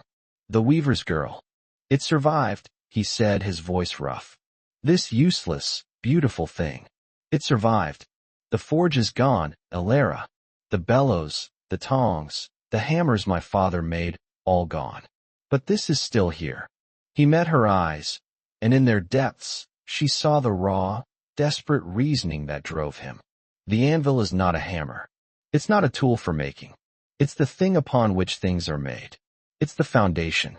It's the place the birdsong comes from." Tears welled in Alara's eyes. She finally understood. It wasn't about possession. It wasn't about pride. It was an act of faith, as profound and necessary as Father Theron's prayers. She closed her hand around the bird. "Then bring it home, Elias," she whispered. "Bring it home." She returned to the church, leaving him with a renewed sense of purpose. Her belief was the fuel he needed. He turned back to the work, his commands coming faster, sharper. By late afternoon, the raft was complete. It was a monstrous, ugly thing, a 10-foot by 10-foot square of mismatched timbers, lashed together with braided cloth and the sacred bell rope. For the deck, they had nailed down the splintered doors of the wardrobe that had contained the songbird, a strangely fitting surface. It was less a vessel and more a floating platform, crude and heavy, but Elias walked its length, stamping his feet, and it felt solid. Solid enough. The next challenge was the launch. The churchyard sloped gently down to the water's edge, but the raft was heavy, and the ground was a sucking mud. It took all 10 of them, plus another 5 men who were swayed by the sheer spectacle of the thing, to move it.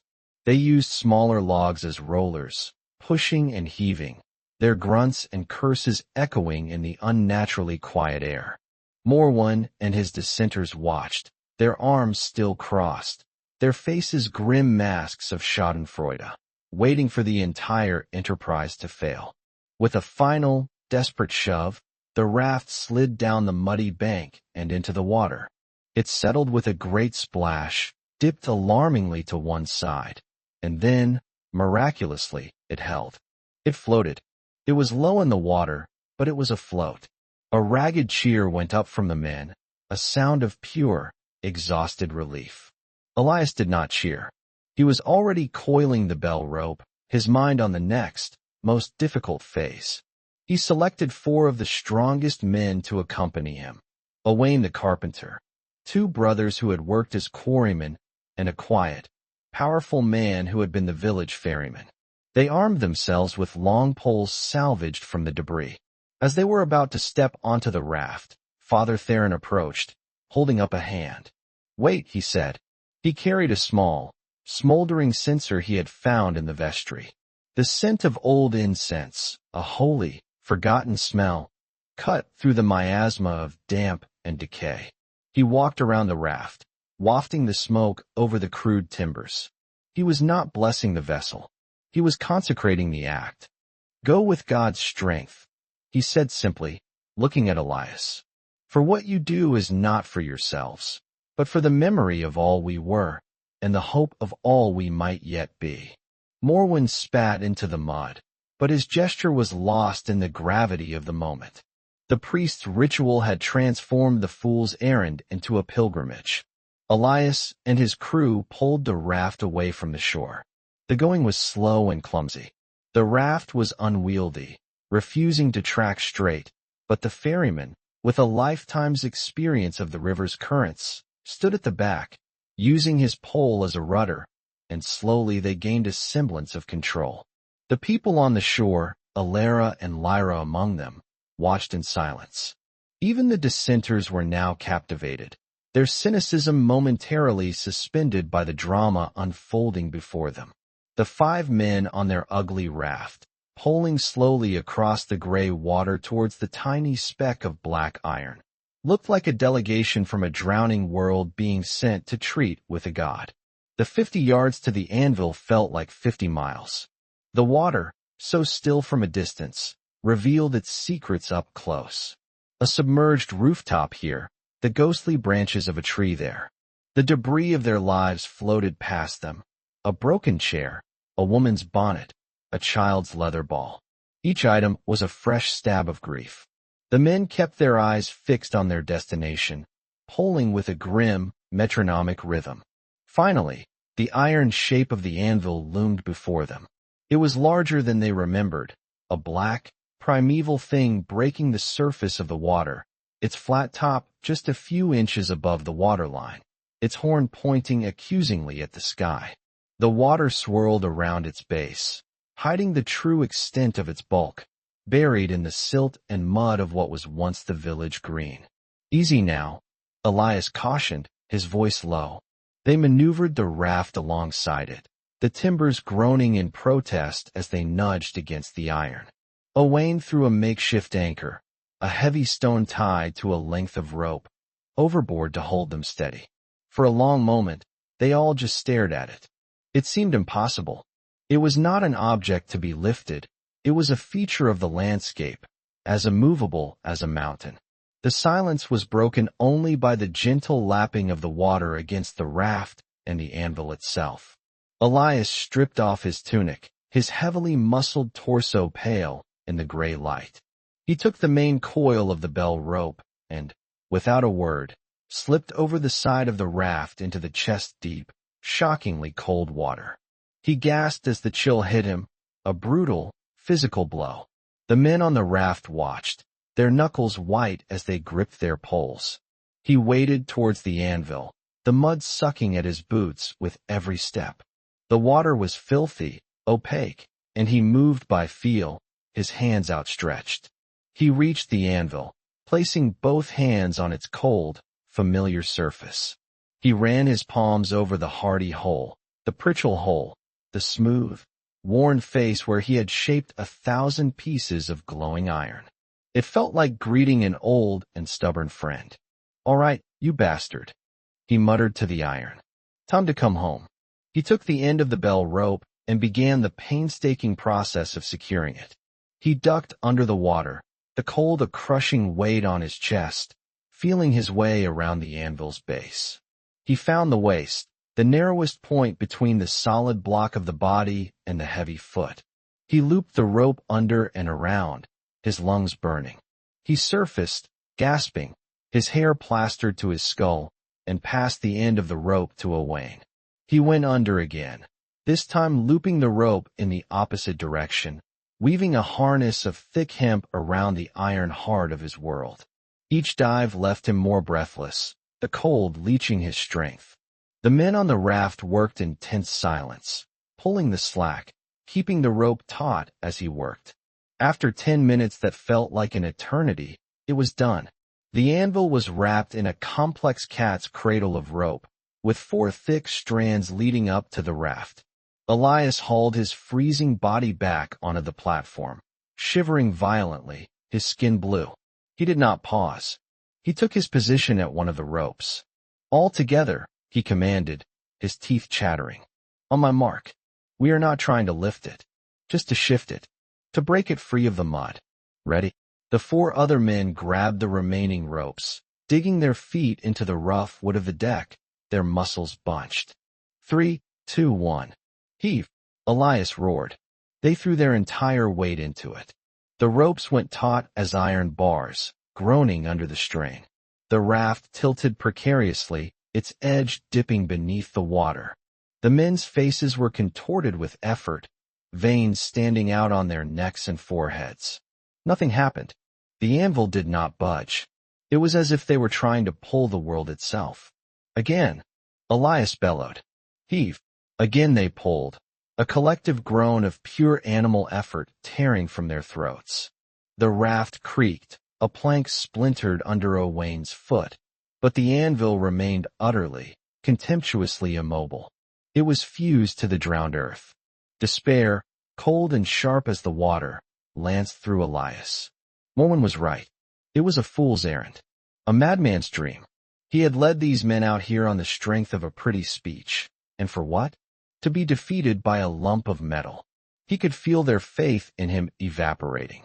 He let the rope go slack, and the others followed suit, panting, their shoulders slumped in defeat. From the shore, they could hear a faint, triumphant sound. It was Morwen, laughing. The sound hit Elias harder than the cold water. The rage that followed was a clean, white heat. He would not be beaten. He would not be laughed at. "The poles," he snarled, his eyes wild. "Get the poles under it. We'll lever it." The men looked at him, their expressions saying what they dared not speak. "It's hopeless." "Now," he roared, and the sheer, primal force of his will galvanized them back into action.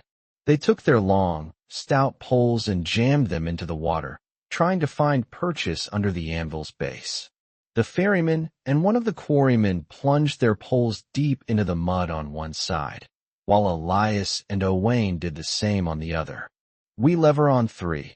Elias gasped, his body screaming with cold and effort. "And the ropes pull. Everything. Everything you have."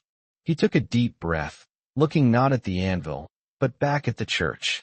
He saw the small figures on the shore. He saw Alara, a fixed point in the gray blur. He thought of the wooden bird in her hand. The bird song. 1. The men on the poles leaned, putting their weight against the wood. 2. The men on the ropes gathered the slack, their knuckles raw. 3. A symphony of effort erupted. The men on the poles threw their entire bodies downward, using the edge of the raft as a fulcrum. The men on the ropes hauled backwards, their feet sliding on the wet planks. The raft screamed, the ropes sang with tension, the poles bent to the point of breaking. And then, they felt it. A slight, grudging shift. A deep, sucking groan from the mud below. A vibration that traveled up the ropes and poles and into their very bones. The anvil had moved. It had only been an inch, a release from the suction of the silt, but it had moved. It was no longer part of the earth. It was free. A wild, hoarse cry broke from Owain's lips, a sound of disbelief and triumph. Elias felt a surge of adrenaline so powerful it banished the cold. It was possible. It was actually possible. The anvil, now free of the mud, settled with its full, dead weight hanging from the ropes. The raft dipped violently, its deck now awash with a foot of water, threatening to capsize. The true test, the impossible weight of it, was now upon them. They had awoken the giant, but now they had to carry it. "Hold it!" Elias yelled, his voice cracking. Don't let it settle back. Hold it. They were caught in a terrible equilibrium. They could not lift it further, and if they let go, they would lose the ground they had gained. The raft, half submerged, groaned under the impossible load. The shore, in salvation, was 50 yards of cold, gray water away. The journey back would be a battle for every single inch. Chapter 5. The Living Rope. The world for Elias and the 4 men on the raft had shrunk to the size of their vessel, a 10-foot square of groaning timber and screaming rope. The water that lapped over the deck was no longer just water. It was the flood itself, a greedy entity trying to reclaim their prize and drag them down with it. The anvil, hanging just below the surface, was a pendulum of immense weight, its every slight sway threatening to capsize their fragile world. It was a dead weight and a living thread, a dark god they had tethered but could not command.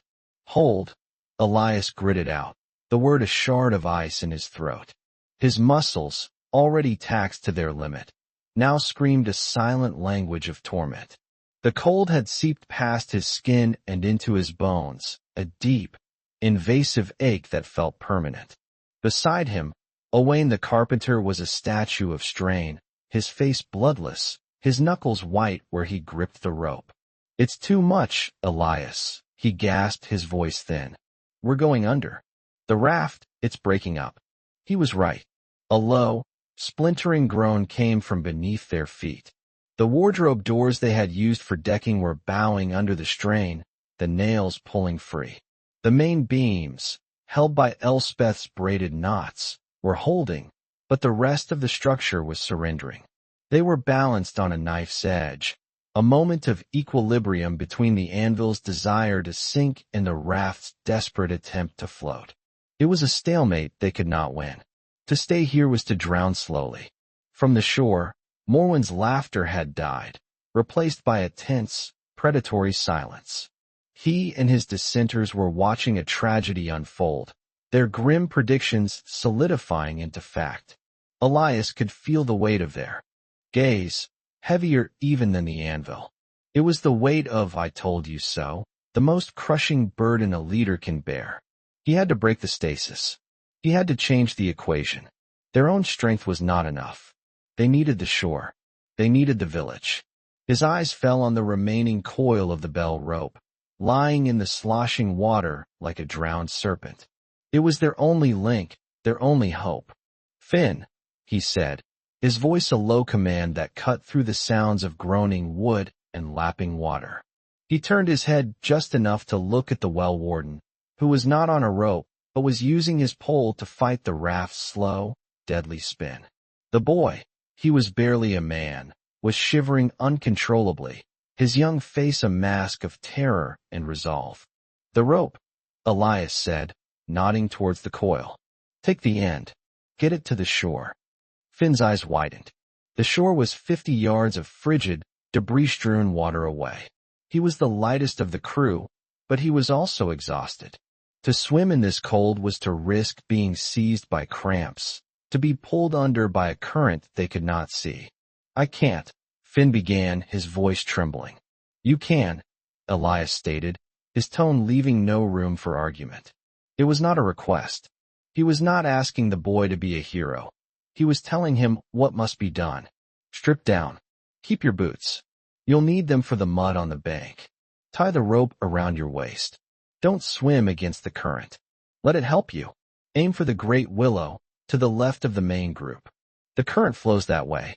Go now. There was no more hesitation.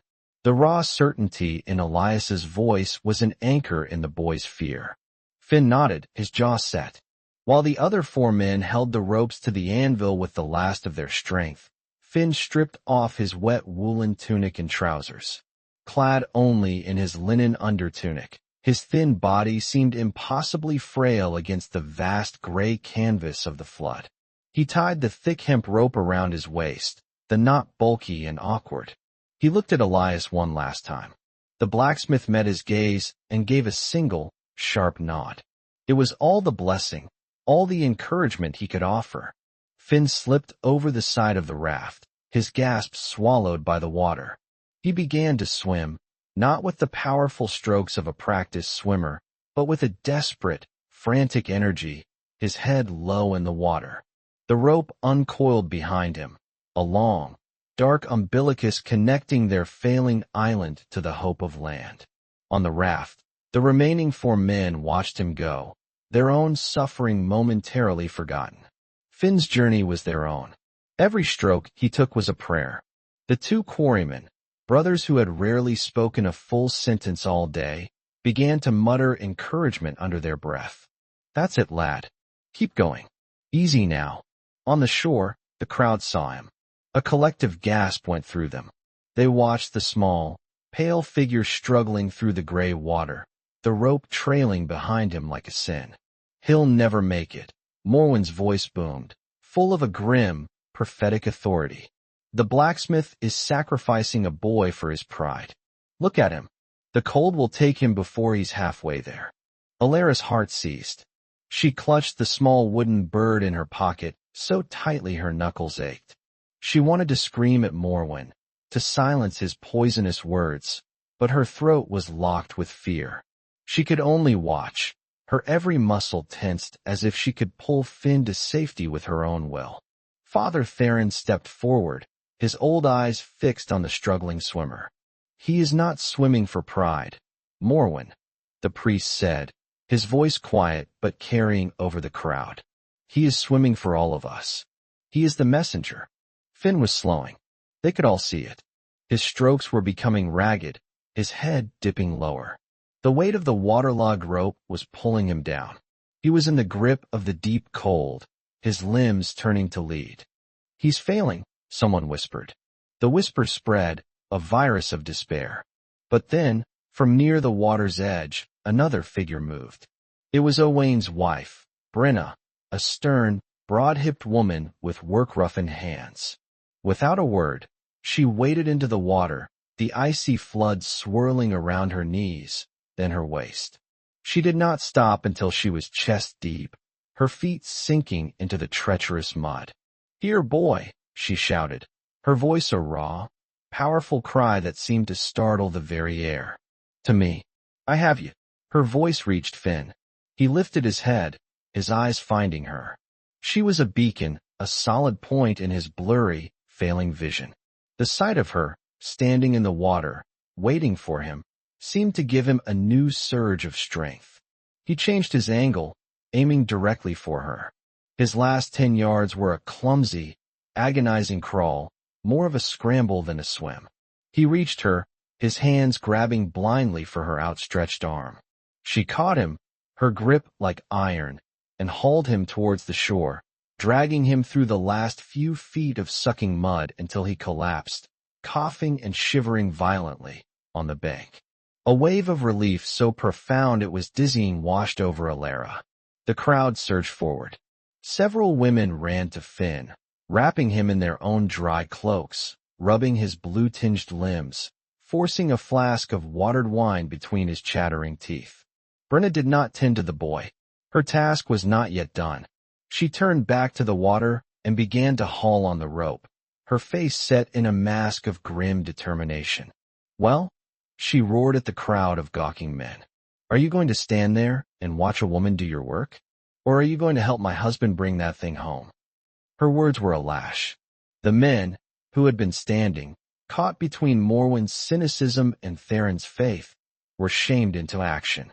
One by one, they stepped forward and took hold of the rope. First the other members of the salvage crew, then the baker, the tanner, the men who had hung back, their faces grim. Soon, 20 pairs of hands were on the bell rope.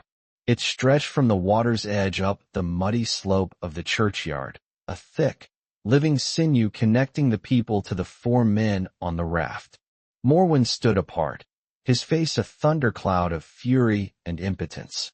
A few of his cronies still hesitated, looking from him to the line of men and women on the rope. "Fools," Morwen spat. "You'll pull your guts out for nothing. The raft will break apart. They will all drown."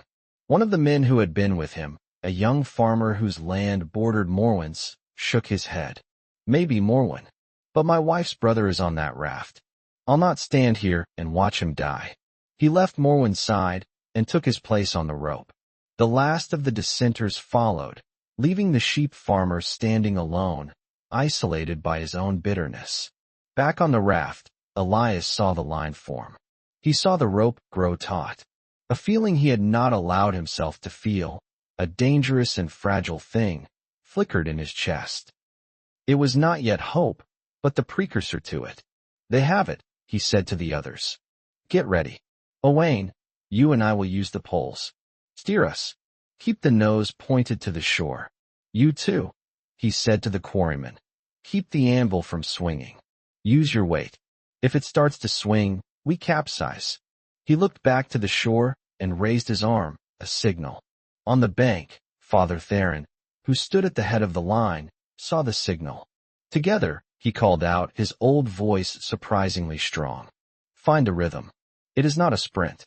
It is a pilgrimage. Now, pull.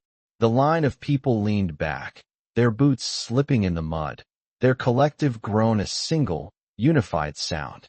The rope snapped taut, water spraying from its fibers. On the raft, the effect was instantaneous and violent. The half-submerged vessel lurched forward, throwing the men off balance. Elias and Owain dug their poles into the water, fighting to keep the raft from being pulled sideways. The anvil, disturbed from its stasis, swung heavily beneath them.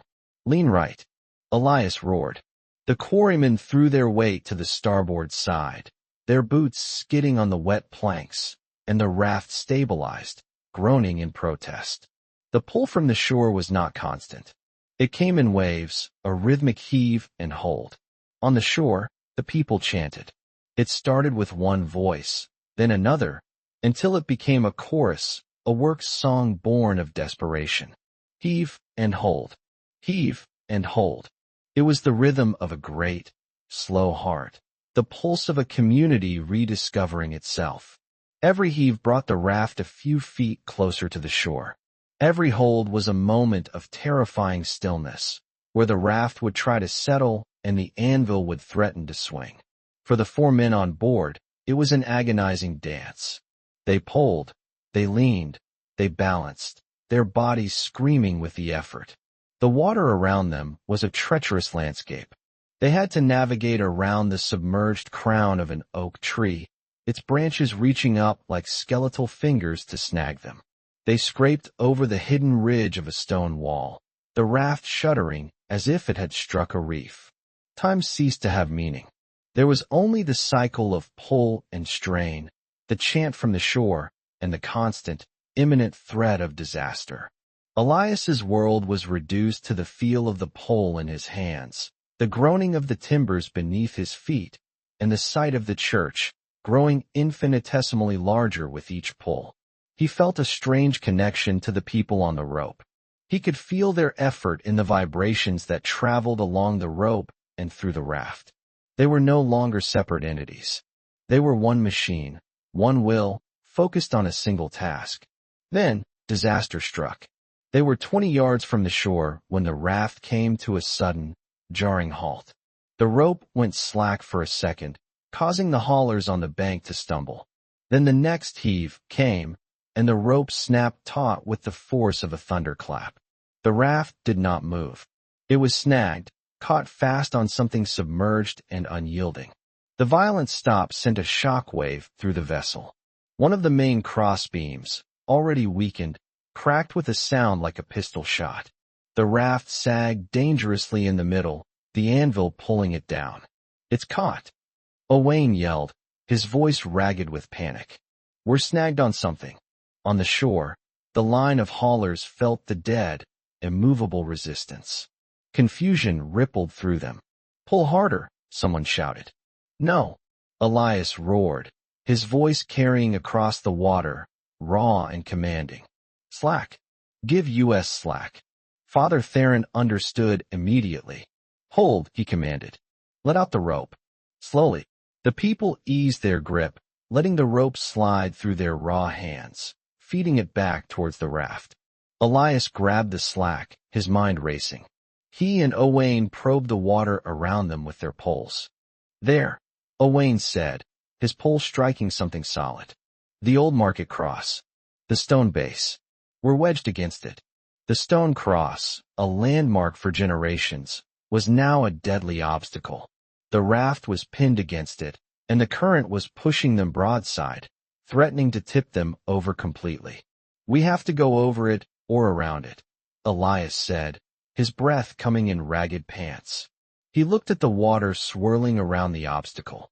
Going around would put them into the stronger part of the current. Too risky. "We go over." He made a decision that seemed like pure madness. "I need to go under. When I give the signal, you and the brothers push down on this side of the raft. Try to sink it. It might give us just enough clearance for the anvil to scrape over the top of the stone." Before Owain could protest, Elias took a deep breath and plunged back into the freezing water. The shock was even worse this time, his exhausted body screaming in protest. He kicked his way down into the murky blackness, his eyes useless. He moved by feel alone. His hands found the rough, algae-slicked stone of the market cross. He followed it down until he found where the anvil was caught, wedged hard against the base. His lungs were on fire. Black spots danced in his vision. He put his shoulder to the immense weight of the anvil and pushed, a futile, desperate act. It didn't move, but he could feel the way it was caught. If they could just lift it a few inches. He kicked for the surface, breaking through with a desperate gasp, his head pounding. "Now," he choked out, clinging to the side of the raft. "Push the side down. Try to lift the anvil." Owain and the quarrymen understood. They moved to the far side of the raft and threw all their weight downwards, using the poles as levers against the cross's base. At the same time, Elias, still in the water, got his feet on the stone base and pushed upwards on the anvil with his legs, a final, convulsive burst of strength. The raft tilted, its edge sinking deep into the water. The anvil shifted, lifted by a precious inch. There was a hideous, grating shriek of iron scraping against stone, a sound that set every tooth on edge. Then it was free. The raft, released from the snag, shot forward, pulled by the slack in the rope now being taken up by the current. Elias was almost dragged under, but he held fast, hauling himself back aboard as the crew scrambled to regain control. The incident had cost them dearly. The cracked beam was now splintered almost completely through. The raft was visibly sagging, more a collection of barely connected logs than a solid platform. They were no longer just afloat. They were actively sinking.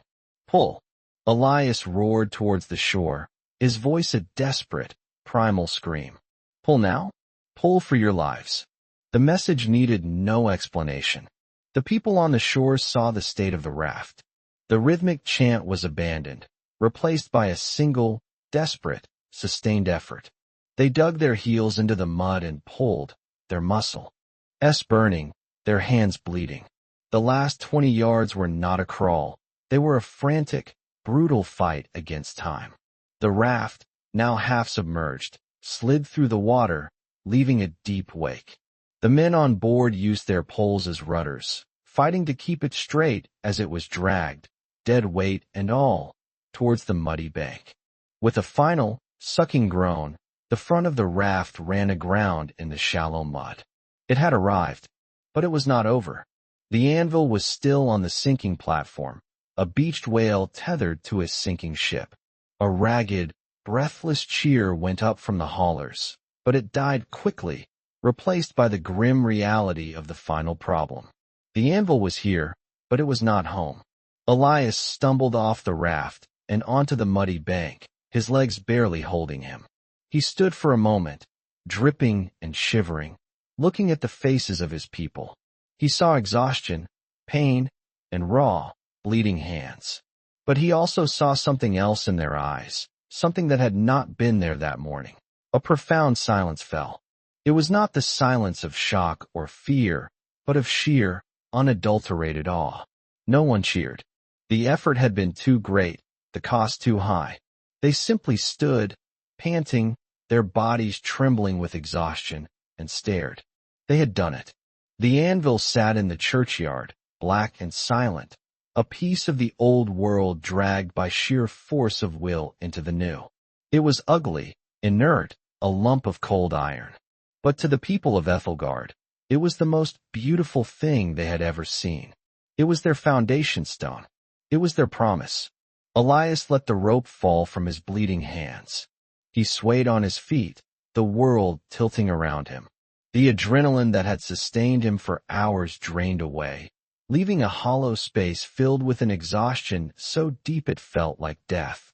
Alara was there. Her arm went around his waist, holding him up. She said nothing, but he could feel her tears hot on his shoulder. He leaned his weight on her, his great frame shuddering with silent, racking tremors. He looked from the anvil to the faces of his people, their forms dark against the twilight. He saw the baker, the carpenter, the farmer, the priest, all bound together by the ropes they still held in their hands. He had wanted his anvil, but in bringing it back, he had forged something far more important. He had forged them. Father Theron walked slowly to the anvil and placed a trembling hand on its cold, flat surface. It was not an altar of God, but it was an altar to the resilience of man. He looked at his flock, their faces smudged with mud and lit with a weary, holy light. "Let this be our witness," he said, his voice soft but carrying in the quiet air.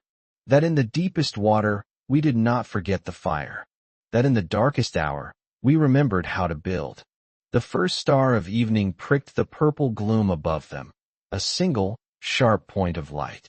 Down in the drowned valley, a night bird began to sing, its clear, piercing notes rising into the vast, listening silence. This time, it did not sound like a lament. It sounded like a welcome. Chapter 6, The Forging of Days.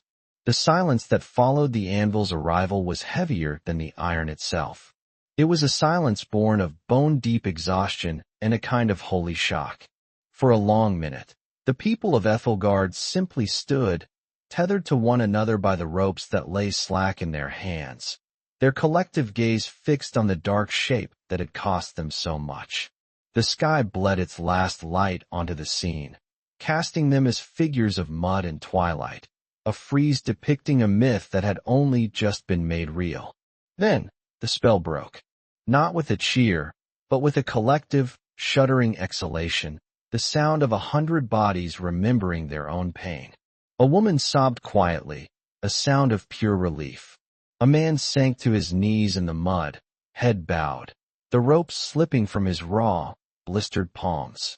The machine of their will dissolved back into aching, shivering individuals. Elias felt the world spin, the bruised colors of the sky swirling into a gray vortex. The strength that had held him upright, a pillar of iron will, crumbled into dust. He swayed, and it was only Alara's arm, wiry and strong, that kept him from collapsing. He leaned on her, his great weight a testament to his utter depletion. He was aware of her warmth, the solid ground of her presence in his reeling senses, but little else. The roar in his ears was not the flood, but the sound of his own blood, thin and cold.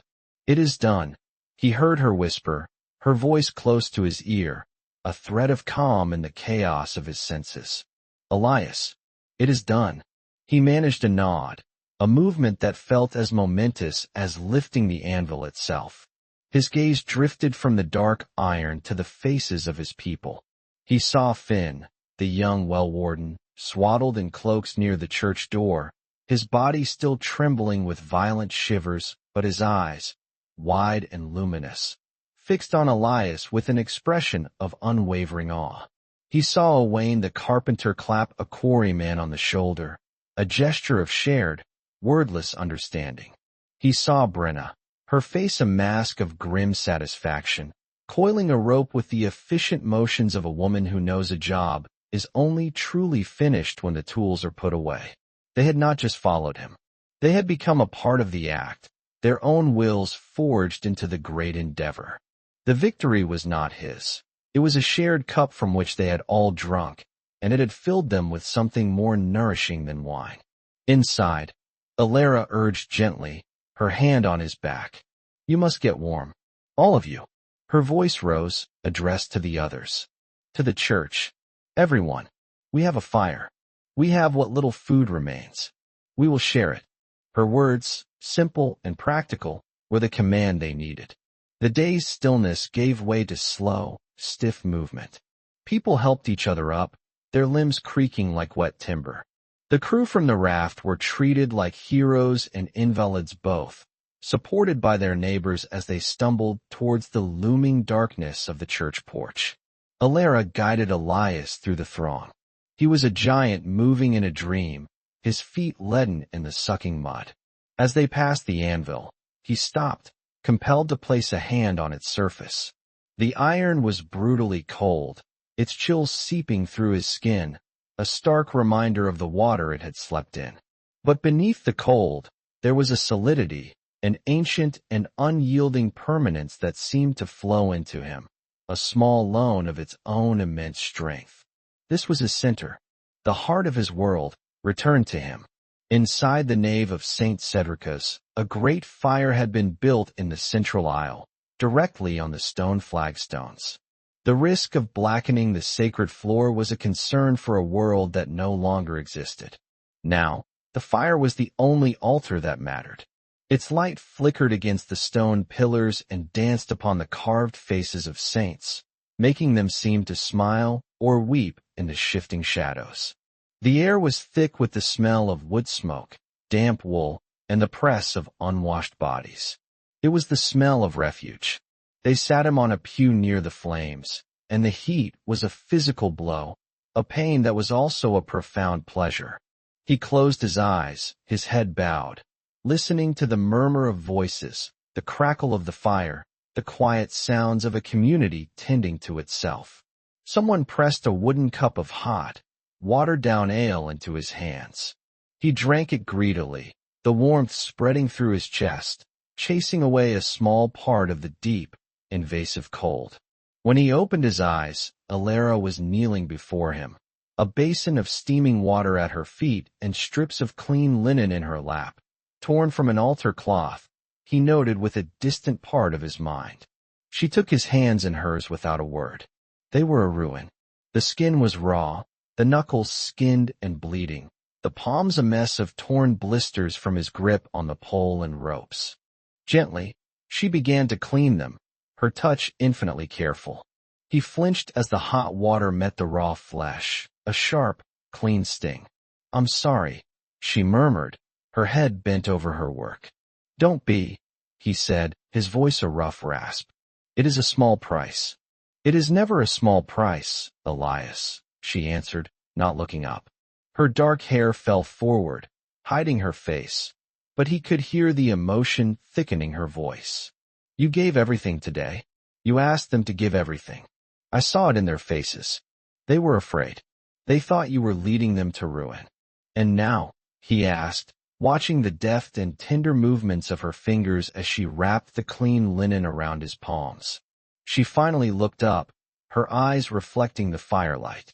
They were dark and deep, and in them he saw the day's journey replayed. The fear, the hope, the terror, the triumph. "Now," she said softly, "they would follow you into the flood itself." He looked away from her intense gaze, towards the fire. "I am no leader, Alara. I am a blacksmith. I wanted my anvil." "You wanted more than that," she countered, tying the final knot on his bandaged hand.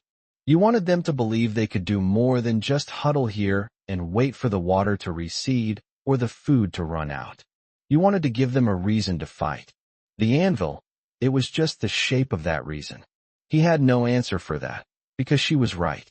He had never articulated it, not even to himself, but the burning need in his gut had not just been for his own tool.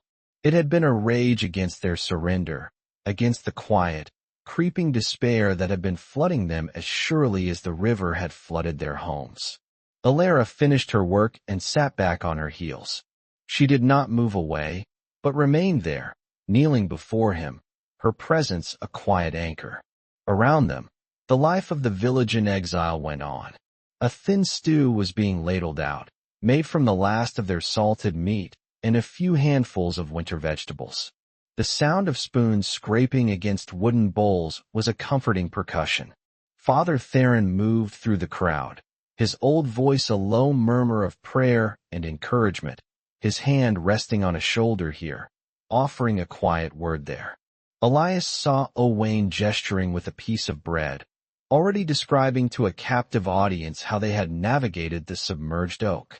The Quarryman brothers sat together, silent as always, but they were sharing a single cup, passing it back and forth with a rhythmic solemnity that was more eloquent than any speech. The community was breathing again. It had been a body holding its breath underwater, and he had just dragged it to the surface. But as he watched them, a shadow fell across his thoughts. Not everyone was here. He scanned the faces in the firelight, the huddle of families on the pews and flagstones. "Morwen?" he asked Alara, his voice low. Her expression tightened. "He is not here. He and a few of the others, they took their blankets and supplies to the bell tower. They have their own fire there. The church was their sanctuary, but it was not a kingdom. It had factions. The bell tower, a separate, fortified structure, was a fitting castle for a man who had chosen to isolate himself." Elias felt a surge of anger, hot and sharp, but it was quickly doused by the sheer weight of his exhaustion. He had no energy left for Morwen's bitterness. "Let him be," Elias said, the words feeling heavy in his mouth. "Let him keep warm with his pride." He tried to stand, wanting to be part of the whole, not to be tended to like an invalid king, but his legs protested, muscles seizing with cramps.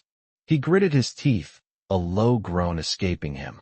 "Stay," Alara commanded, pushing him gently but firmly back down. "Rest. You have earned it. Tonight, let them see you rest. It will show them that the work is done. Tomorrow you can be their blacksmith again." He submitted, leaning his head back against the cold stone of the pillar behind him. He watched her rise and go to fetch him a bowl of stew. He watched the way the firelight caught the red in her hair, the straightness of her back, the purpose in her stride. In a world of chaos, she was a point of certainty. He had brought the anvil back, but she was the one who was rebuilding the village, one quiet, practical act at a time. He closed his eyes, and for the first time in many days, he did not see the rising water. He saw only the warm, dancing darkness behind his eyelids, and he drifted into a shallow, dreamless sleep. In the cold dark of the bell tower, Morwen the sheep farmer nursed his rage as if it were a fragile flame. He sat on a pile of damp fleeces, the stones of the tower radiating a permanent, deep-seated chill that no fire could fully dispel. A small, smoky brazier in the center of the room offered a sullen, grudging heat. With him were 3 other men, the last of his dissenters, their faces grim and shadowed. From the tower's narrow, arched window, he could see the church. Light spilled from its doorway and its high windows, a beacon of warmth and fellowship from which he was excluded. He could hear the faint, muffled sound of voices, a murmur that rose and fell like a tide. He imagined their talk, their celebration. They would be toasting Elias, lifting him up as a prophet, a savior. And they would be laughing at him, at Morwen, the man who had said it was impossible. He was lucky. One of his companions, a sullen farmer named Reese, muttered into his cup. The raft should have broken. The rope should have snapped. God was smiling on a fool today. It wasn't God, Morwen spat, his voice a low growl. It was the boy, the fool boy who swam the rope. And that woman, Brenna, and the priest, filling their heads with nonsense about pilgrimages. Elias did nothing but stand there and shout. It was a lie, and he knew it. He had watched every agonizing moment from the shore. He had seen Elias's strength, his refusal to yield, his mad plunge into the water to free the snagged raft. He had seen a force of will so powerful it had bent the entire village to its purpose. It was this that galled him the most. It wasn't the anvil, the meaningless lump of iron. It was the power, the deference. Elias had taken it from him, had stolen the respect of the village with a single, insane act of brute labor. He'll lead them to ruin yet. Morwen continued, talking more to himself than to the others. So he has his anvil. What now? Will he build a forge on a sea of mud? Will he hammer out new plowshares while his people starve? He has given them a spectacle, a circus. But I am the one who thinks of their bellies, of the winter to come. I am the practical man. His words were hollow, even to his own ears. The people in the church were not thinking of plowshares. They were thinking of the impossible thing they had done together. They had a story to tell their children, a memory of strength that would warm them more than any fire. All Morwen had was the cold stone and the bitter taste of being right about all the wrong things. What do we do now, Morwen? Rhys asked, his voice betraying a hint of uncertainty. He was looking at the church, at the community he was no longer a part of. Morwen stared into the brazier's weak, red glow. The anger was still there, but beneath it, a cold tendril of fear was beginning to uncoil. He had set himself apart, and in a world like this, to be apart was to be adrift. We wait, he said, his voice hard. We wait for his grand plans to fail. We wait for them to get hungry, and when they do, they will remember who warned them. They will remember who has the real strength to lead. He did not know if he believed it himself. He only knew that it was all he had left. He was a shepherd whose flock had abandoned him for a smith who worked in iron and miracles. He huddled closer to his meager fire and listened to the distant sounds of the feast he had refused. Dawn came not as a sunrise, but as a slow dilution of the darkness. A pearlescent gray light crept over the drowned world, revealing the vast, silent expanse of water and the small island of high ground upon which their lives were marooned. The rain had stopped, but the air was heavy with moisture, each breath a mouthful of mist. Elias awoke stiff and sore, every muscle a chorus of complaint. He had slept where he sat, on the hard pew, his bandaged hands resting in his lap. The great fire had burned down to a mountain of glowing embers, around which a few souls still slept, huddled together for warmth. The church was quiet, filled with the soft sounds of breathing. He pushed himself to his feet, his joints protesting, and walked towards the door. The cold morning air was a shock, but it cleared the last vestiges of sleep from his head. He stood on the threshold, looking out at the churchyard. The anvil was there. It sat where they had left it, immense and black against the gray morning. A thin layer of dew coated its surface, making it gleam faintly. It did not look like a tool. It looked like a marker stone, a thing left by ancient giants, imbued with a quiet, patient power. Around it, the mud was a chaotic map of their struggle, the deep furrows left by the rollers, the hundreds of overlapping footprints, the discarded ropes lying in coils like sleeping snakes. It was a scar on the land, a testament to the previous day's fever. He walked to it, his boots sinking into the soft earth. He ran his bandaged hand over its flat, cold face. The solidity of it was a comfort, a truth in a world that had become fluid and uncertain. Alara had been right. It was the shape of a reason. Now, he had to give that reason a voice, a purpose. People began to stir, emerging from the church, blinking in the gray light. They moved slowly, their bodies aching from the great pull. But there was a difference in them this morning. The listless, haunted look of the refugees was gone. They met each other's eyes. They nodded. A man helped his neighbor restack a pile of firewood that had shifted in the night. There was a quiet hum of shared purpose. They gathered, not by command, but by instinct, forming a loose circle around the anvil and the blacksmith. They looked at him, their expressions expectant. He was no longer just Elias, the man who shaped iron. He was the man who had reshaped their world. They were waiting for him to tell them what came next. Elias drew a deep breath, the damp air filling his lungs.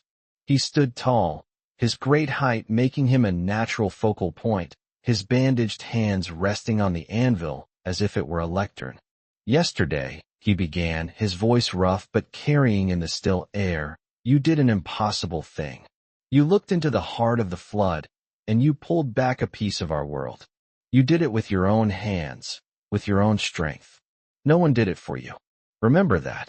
He let his gaze travel over their faces, meeting the eyes of Owain, Brenna, Finn, and the others. But this, he said, slapping the flat top of the anvil with his open palm. The sound a dull, resonant thud. This is not a trophy. It is not a gravestone for the town we lost. This is a tool. It is the heart. But a heart is useless without a body around it. He pointed towards a relatively clear, flat space between the churchyard and the rising slope of the hill. There, we will build a forge. A temporary one. A field forge. We have stone from the churchyard wall that the water knocked down. We have clay from the riverbank. Owain, you are a carpenter. You will oversee the building of the bellows. We will use the hides from Morwen's dead sheep, if we must. A few people glanced towards the bell tower, but Elias kept his focus on the task. We have nothing, a man called out, his voice thin with doubt. We have no charcoal for the fire, no, or to shape. We have the woods on the high ground, Elias countered, his voice ringing with certainty. We will make our own charcoal. And we do not need, or. We have a whole town of iron down there, waiting for us. Every broken plow, every nail, every hinge on every door that the flood has torn apart. That is our mine. We are not just survivors. We are scavengers. We are builders. We will take the ruins of our old life, and with this heart of iron, we will forge a new one. He looked from face to face, seeing the flicker of doubt being replaced by a slow-burning ember of understanding, of hope. He was not offering them comfort. He was offering them work. He was offering them a future they would have to build with their own aching muscles and bleeding hands. After yesterday, it was a language they understood. Today, we build the forge, he declared, his voice a hammer striking steel. Tomorrow, we begin to make nails. Simple, honest nails. And with those nails, we will build new walls. And with those walls, we will build new homes. The water has taken much, but it has not taken our hands, and it has not taken our will. This is where we begin again. Right here, right now. A murmur of assent rippled through the crowd. It was not a cheer, they were too tired for that. It was a deeper, more powerful sound. It was the sound of a people finding their footing on treacherous ground. Father Theron, who had been standing at the edge of the crowd, stepped forward. He placed his old, frail hand on the anvil, next to Elias's large, bandaged one. The Lord flooded the world to wash it clean, the priest said, his voice quavering but clear, and gave Noah the task of building anew. Our world has been flooded, and our blacksmith has given us our task. He looked at Elias, and then at the people. God gives us the faith. Man provides the fire. Let us begin our work. As if on cue, a single, watery ray of sunlight broke through the thick blanket of cloud, a pale, golden spear that struck the face of the anvil. The dew ignited, and for a fleeting moment, the black iron seemed to glow with a light of its own. No one spoke. They simply turned, as one, and began. Owain started directing men to gather the fallen stones from the wall. Brenna began organizing the women to search for clay along the new, muddy shoreline. Finn, looking stronger already, joined a group heading towards the woods to find timber for the bellows frame. Elias remained by the anvil, a silent sentinel. Alara came to stand beside him, watching the quiet, purposeful industry unfold. A heart needs a body, she said softly, echoing his words. And what does the blacksmith need? Elias looked down at his bandaged hands, then out at the people moving across the muddy churchyard, their forms dark against the brightening sky. He felt the immense weight of their trust, a burden heavier than any anvil. But for the first time, it did not feel like it would crush him. It felt like it was holding him up. I need the fire, he said, his voice filled with a weary but unyielding resolve. Just the fire. Chapter 7. The First Fire. The days that followed were forged of mud and muscle. They were not measured by the sun, which remained a pale, indifferent disk behind a ceiling of gray cloud, but by the slow accumulation of their labor. The building of the forge became the village's new calendar, its new creed. Each stone laid was a prayer, each measure of clay mixed, an act of faith. Elias was their center, the unmoving point around which everything turned, yet he was rarely still. He moved with a heavy, deliberate grace, his exhaustion a garment he wore like a second skin. He had shed the role of orator the moment his speech was done. He was a craftsman again, and his new project was the most complex he had ever undertaken, a forge born of nothing. He directed the quarrymen, men who understood stone better than any living soul, showing them how to build the hearth and chimney not with the fine-dressed blocks of their trade, but with the jagged, water-worn stones of the fallen churchyard wall. He taught them about airflow, about the shape of fire needed to breathe, to concentrate its heat into a single, incandescent heart. They listened, their initial skepticism replaced by a grudging respect that slowly warmed into genuine collaboration. They argued with him about the angle of a flue, citing their experience with their own cottage hearths, and he would listen, nod, and then explain with patient, unshakable certainty why a forge fire was a different beast, hungrier and more violent. Owain the carpenter became a man possessed. The bellows were his masterpiece, a challenge that lit a fire in his normally placid eyes. With timber salvaged from the wreckage of the Lichgate and hides stripped from two of Morwen's sheep that had been found drowned near the shore, he worked from dawn until the last light failed. Elias had given him a sketch, drawn with a charred stick on a piece of slate, but Owain went beyond it, adding his own flourishes of craftsmanship, carving the handles smooth, comfortable grips, and devising a clever valve system from boiled leather and a sliver of river willow. It was as if all the frustrated artistry of his life, all the simple coffins and mended fences, was being poured into this one essential machine, the lungs of their new world. Alara, meanwhile, was the sinew that bound their collective muscle together. She organized the foraging parties that scoured the tree-line for the right kind of hardwood for charcoal. She managed their dwindling food supplies with a ruthless fairness, ensuring that those who did the heaviest labor received the largest, though still meager, share. She tended to the sick, settled disputes over blankets, and kept the central fire in the nave burning, a constant beacon of warmth and community.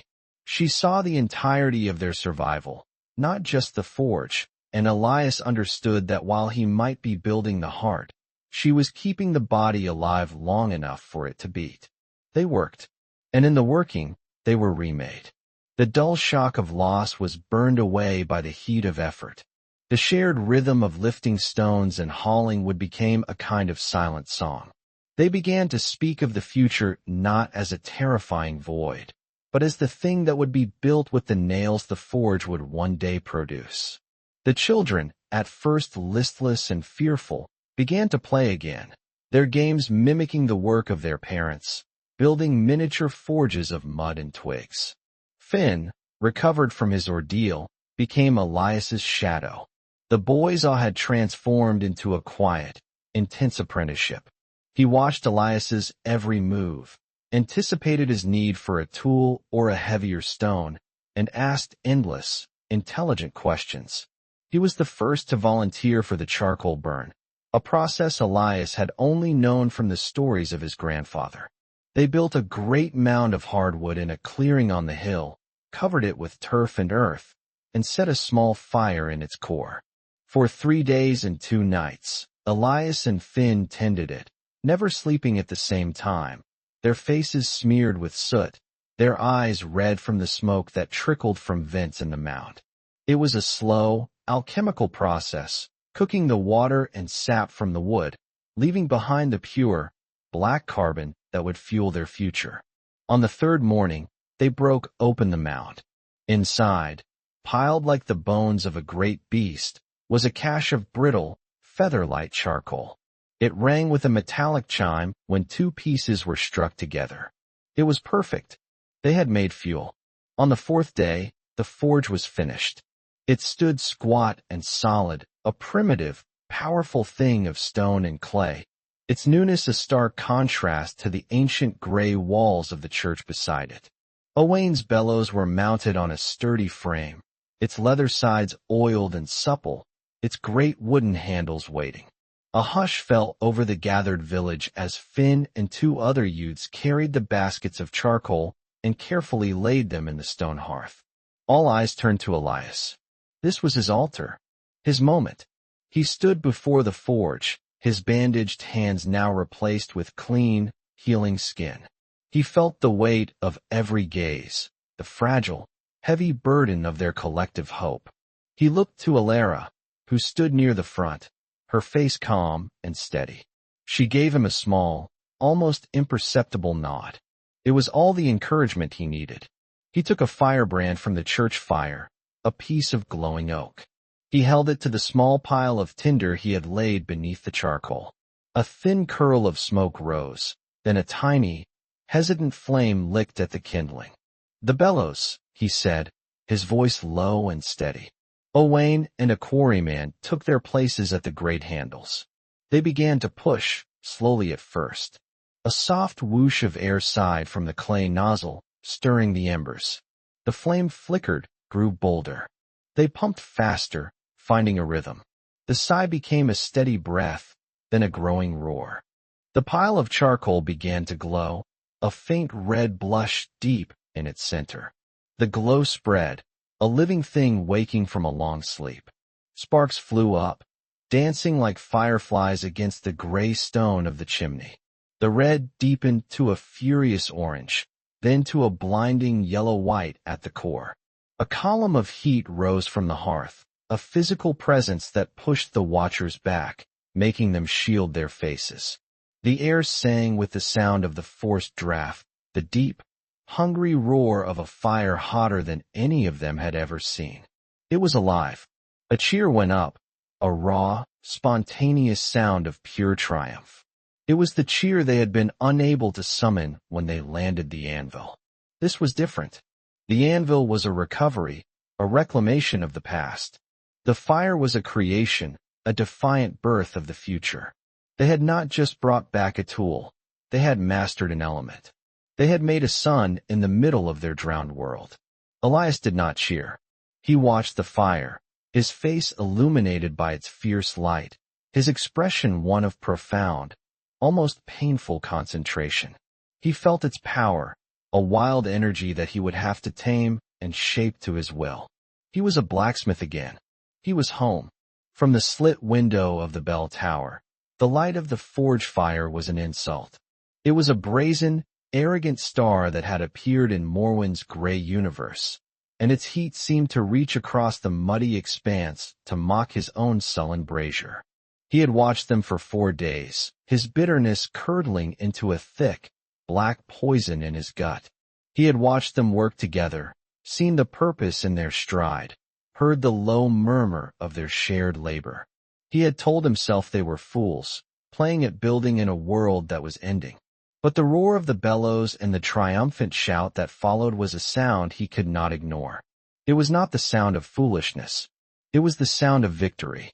"They've done it," Reese muttered, his face pressed to the stone beside Morwen. The other 2 men with them shifted uneasily. For days, the only thing that had held them here was Morwen's certainty, his constant, sneering predictions of failure. That certainty was now being consumed in the forge's white-hot glare. "It's a fire," Morwen snarled, turning away from the window. "A big fire. They'll burn through that charcoal in a day, and then what?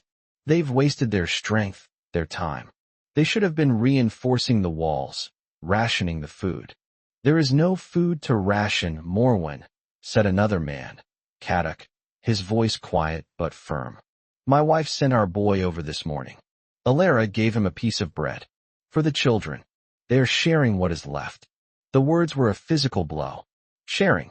Community. The very things he had forsaken. He had believed his pragmatism was a form of strength, but he had miscalculated. In a crisis, The true currency was not a full belly, but a shared hope. Elias was offering it, and he was offering only a cold, logical despair. She's trying to win you over, Morwen spat. To weaken us. Don't you see? It's a trick. But his followers were no longer listening. Their gazes were fixed on the churchyard below, where the fire burned brightly, a hub of light and noise and life. They could smell the clean, sharp scent of the burning charcoal. They could almost feel the heat. They had chosen the cold tower, the dwindling pride, the empty promise of being proven right. And they had been wrong. Reese was the first to break. He stood up, pulling his thin blanket around his shoulders. I'm sorry, Morwen. My family is down there. I cannot sit here anymore. To be right and to be alone is a cold comfort. He didn't wait for a reply, simply walked to the heavy oak door, unbarred it, and stepped out into the gray light, walking stiffly towards the church. He did not look back. One by one, the others followed. Caddock gave Morwen an apologetic, pitying look. The last man simply slipped away without a word. Within minutes, Morwen was alone. The silence in the tower was absolute. It was a vacuum, filled only by the distant, triumphant sounds from the churchyard and the frantic beating of his own heart. He was a king with no subjects, a shepherd with no flock. The anger he had nursed for so long collapsed inward, leaving a terrifying emptiness. He had defined himself by his opposition to Elias, by his superior practicality. Now, Elias had a fire, a forge, a purpose, and all Morwen had was a cold room and the sour taste of his own pride. He looked around the empty stone chamber. He saw the pitiful brazier, now little more than gray ash. He saw the pile of damp fleeces. He saw the world he had built for himself, and it was a tomb. A new emotion, sharper and more potent than anger, seized him. It was a wild, desperate need to prove them wrong, to shatter their fragile new hope, to drag them back down into the reality he understood. If he could not lead them, he would break the thing they now followed. He grabbed the heaviest tool he had, a thick iron shepherd's crook he used for fending off wolves, its weight familiar and deadly in his hand. His face was a mask of pale fury. He strode to the door and plunged out into the damp air, his eyes fixed on the fire, a man walking towards his own damnation. Elias felt the rhythm settle into his bones. The roar of the fire, the creak and sigh of the bellows, the solid weight of the hammer in his hand. It was a trinity he understood better than words. He had selected his first piece of iron with care. It was not a grand thing, just a twisted, rust-pitted hinge he had pulled from a floating door that had washed up against the church steps. It was a piece of their old, broken world. He plunged it into the glowing heart of the forge with a pair of long tongs. The village watched, a silent, packed circle of faces painted in the flickering orange light. They were mesmerized, watching the mundane transformed into the magical. The iron resisted for a moment, a black shape in the white heat, and then it began to yield. It softened, turned a dull cherry red, then brightened to the color of a sunrise. He drew it out, trailing a shower of brilliant sparks, and laid it on the anvil's face.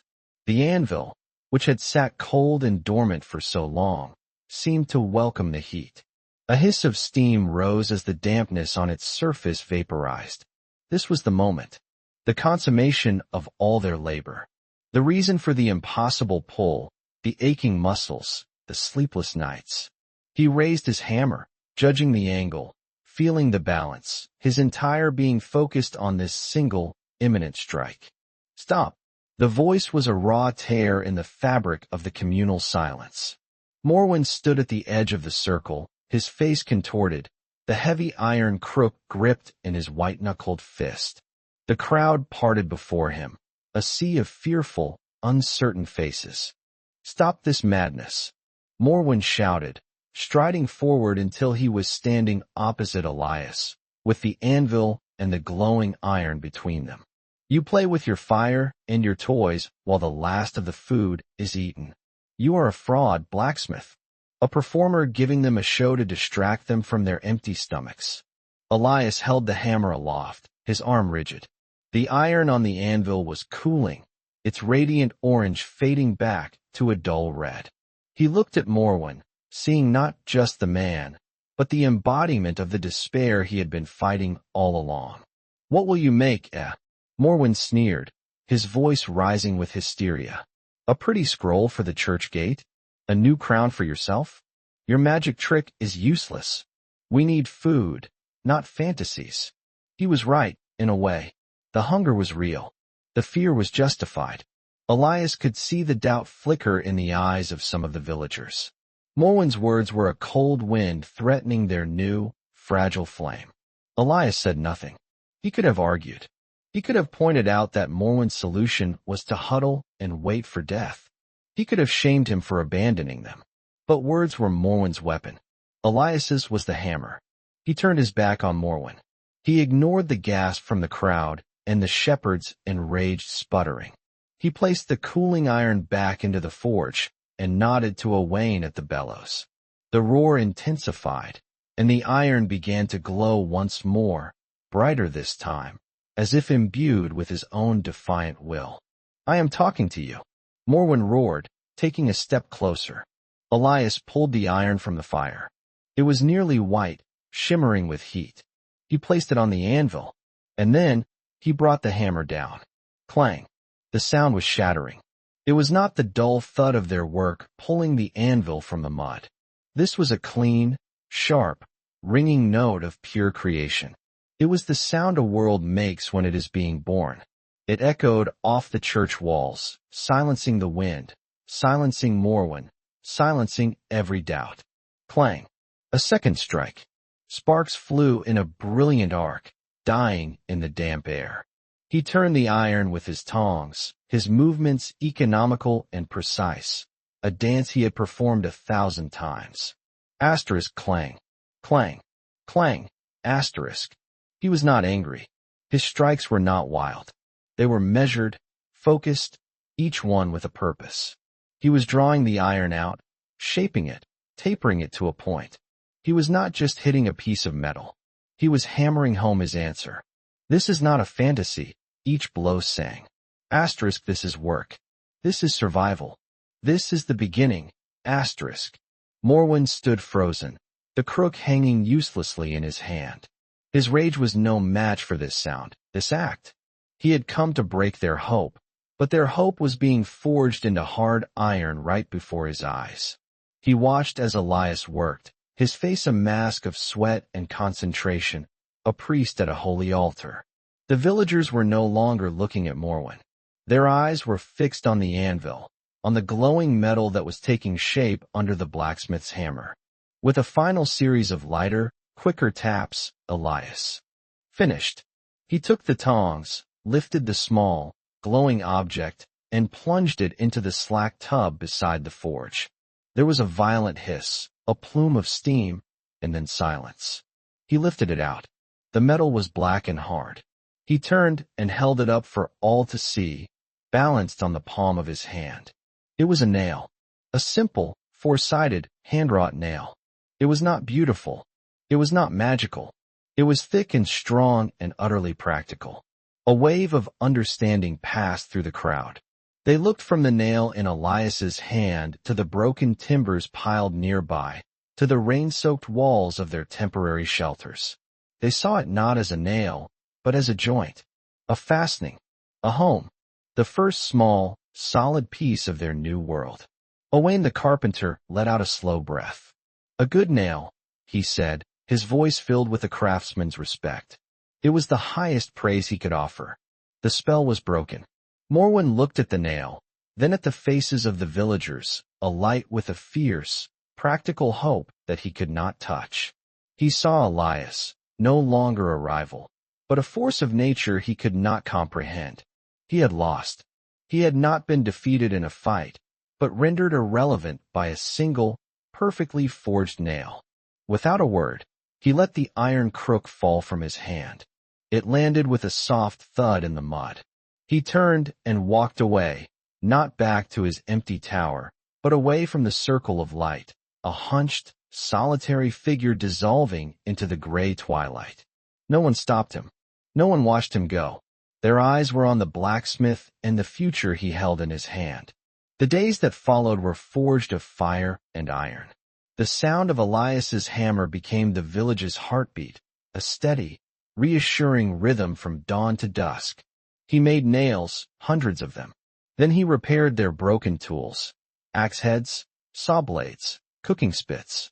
He taught Finn how to work the bellows, how to read the color of the heat in the iron. The boy learned quickly, his hands growing calloused, his shoulders broadening. With the nails and the mended tools, the village began to build. Under Owain's direction, they constructed a new, long communal shelter against the sheltered side of the hill, a sturdy structure of salvaged timber that was far warmer and drier than their makeshift tents. Life remained hard. Food was scarce, and the cold was a constant enemy. But the gnawing edge of despair was gone, replaced by the simple, bone-deep satisfaction of productive work. Weeks passed. The gray ceiling of cloud finally broke apart, and the sun returned. And with the sun, they saw the first true sign of deliverance. The water was receding. Slowly, day by day, the flood withdrew, leaving behind a scarred landscape of glistening mud and debris. It revealed the skeletons of their old homes, the tops of familiar fences, the ghosts of their former lives. But they did not look back with sorrow. They looked forward with plans. One bright, cold afternoon, Elias stood with Alara on the rise above the churchyard. The forge was silent for the first time in a month. He had declared a day of rest. Below them, the new longhouse stood complete, a wisp of smoke curling from its chimney. Children were chasing a dog in the muddy churchyard. A group of women, Brenna among them, were sorting through salvaged goods on a piece of high, dry ground. The world was still broken, but it was their broken world, and they were mending it. "The river is finding its banks again," Alara said, her voice quiet beside him. "Soon, we will be able to go down." Elias nodded, his gaze on the scene below. "It won't be the same." "No," she agreed. "It will be harder. And better." She looked at him, her dark eyes searching his face. "They look to you, Elias, for everything." He looked down at his hands. They were no longer the hands of a simple blacksmith. They were calloused and scarred, but they had built more than a forge. "I never wanted to be a leader," he said, the words an old, familiar refrain. "A good smith doesn't just make a tool," Alara said softly, her hand finding his. "He makes the tool that allows others to build. You haven't led them. You have given them the means to lead themselves. There is a difference." He thought of Owain, proudly directing his building crew. He thought of Brenna, efficiently organizing the salvage. He thought of Finn, whose confidence at the forge now matched his own. She was right. He had not created followers. He had forged fellow smiths, each shaping their own part of the world. He was still the center, the heart that pumped the fire, but the body was strong and working on its own. He squeezed her hand, a simple gesture of gratitude and understanding that said more than he ever could with words. The sun was setting, casting long shadows across the valley. From the new heart of their community, a sound rang out, clear and sharp in the crisp evening air. It was Finn, unable to resist the lure of the forge, striking a piece of iron on the anvil. Asterisk clang, clang, clang, asterisk. It was not a sound of desperation or of mere survival. It was the steady, rhythmic, hopeful sound of a future being built, one strike at a time. It was the song of Ethelgard. And Elias, the blacksmith, finally understood that it was his song, too. He stood on the hill, a master of his craft, and listened to the sound of the new day being forged. Excellent. Here is a short outro that captures the themes of the story and provides the requested concluding elements. The story of Ethelgard is a powerful reminder that miracles often come in two parts.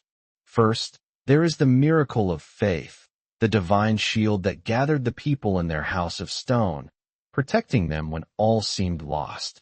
But then comes the second miracle, the one we forge with our own hands, fueled by the strength that faith provides.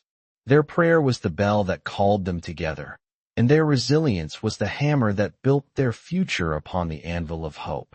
Thank you for joining us on this incredible journey and for being part of our community. If this story of survival and faith moved you, please subscribe to the Prayer Miracles channel for more testaments to the incredible power of faith in the face of impossible odds. Click the bell icon so you never miss a new story. Until next time, may your faith be your fortress.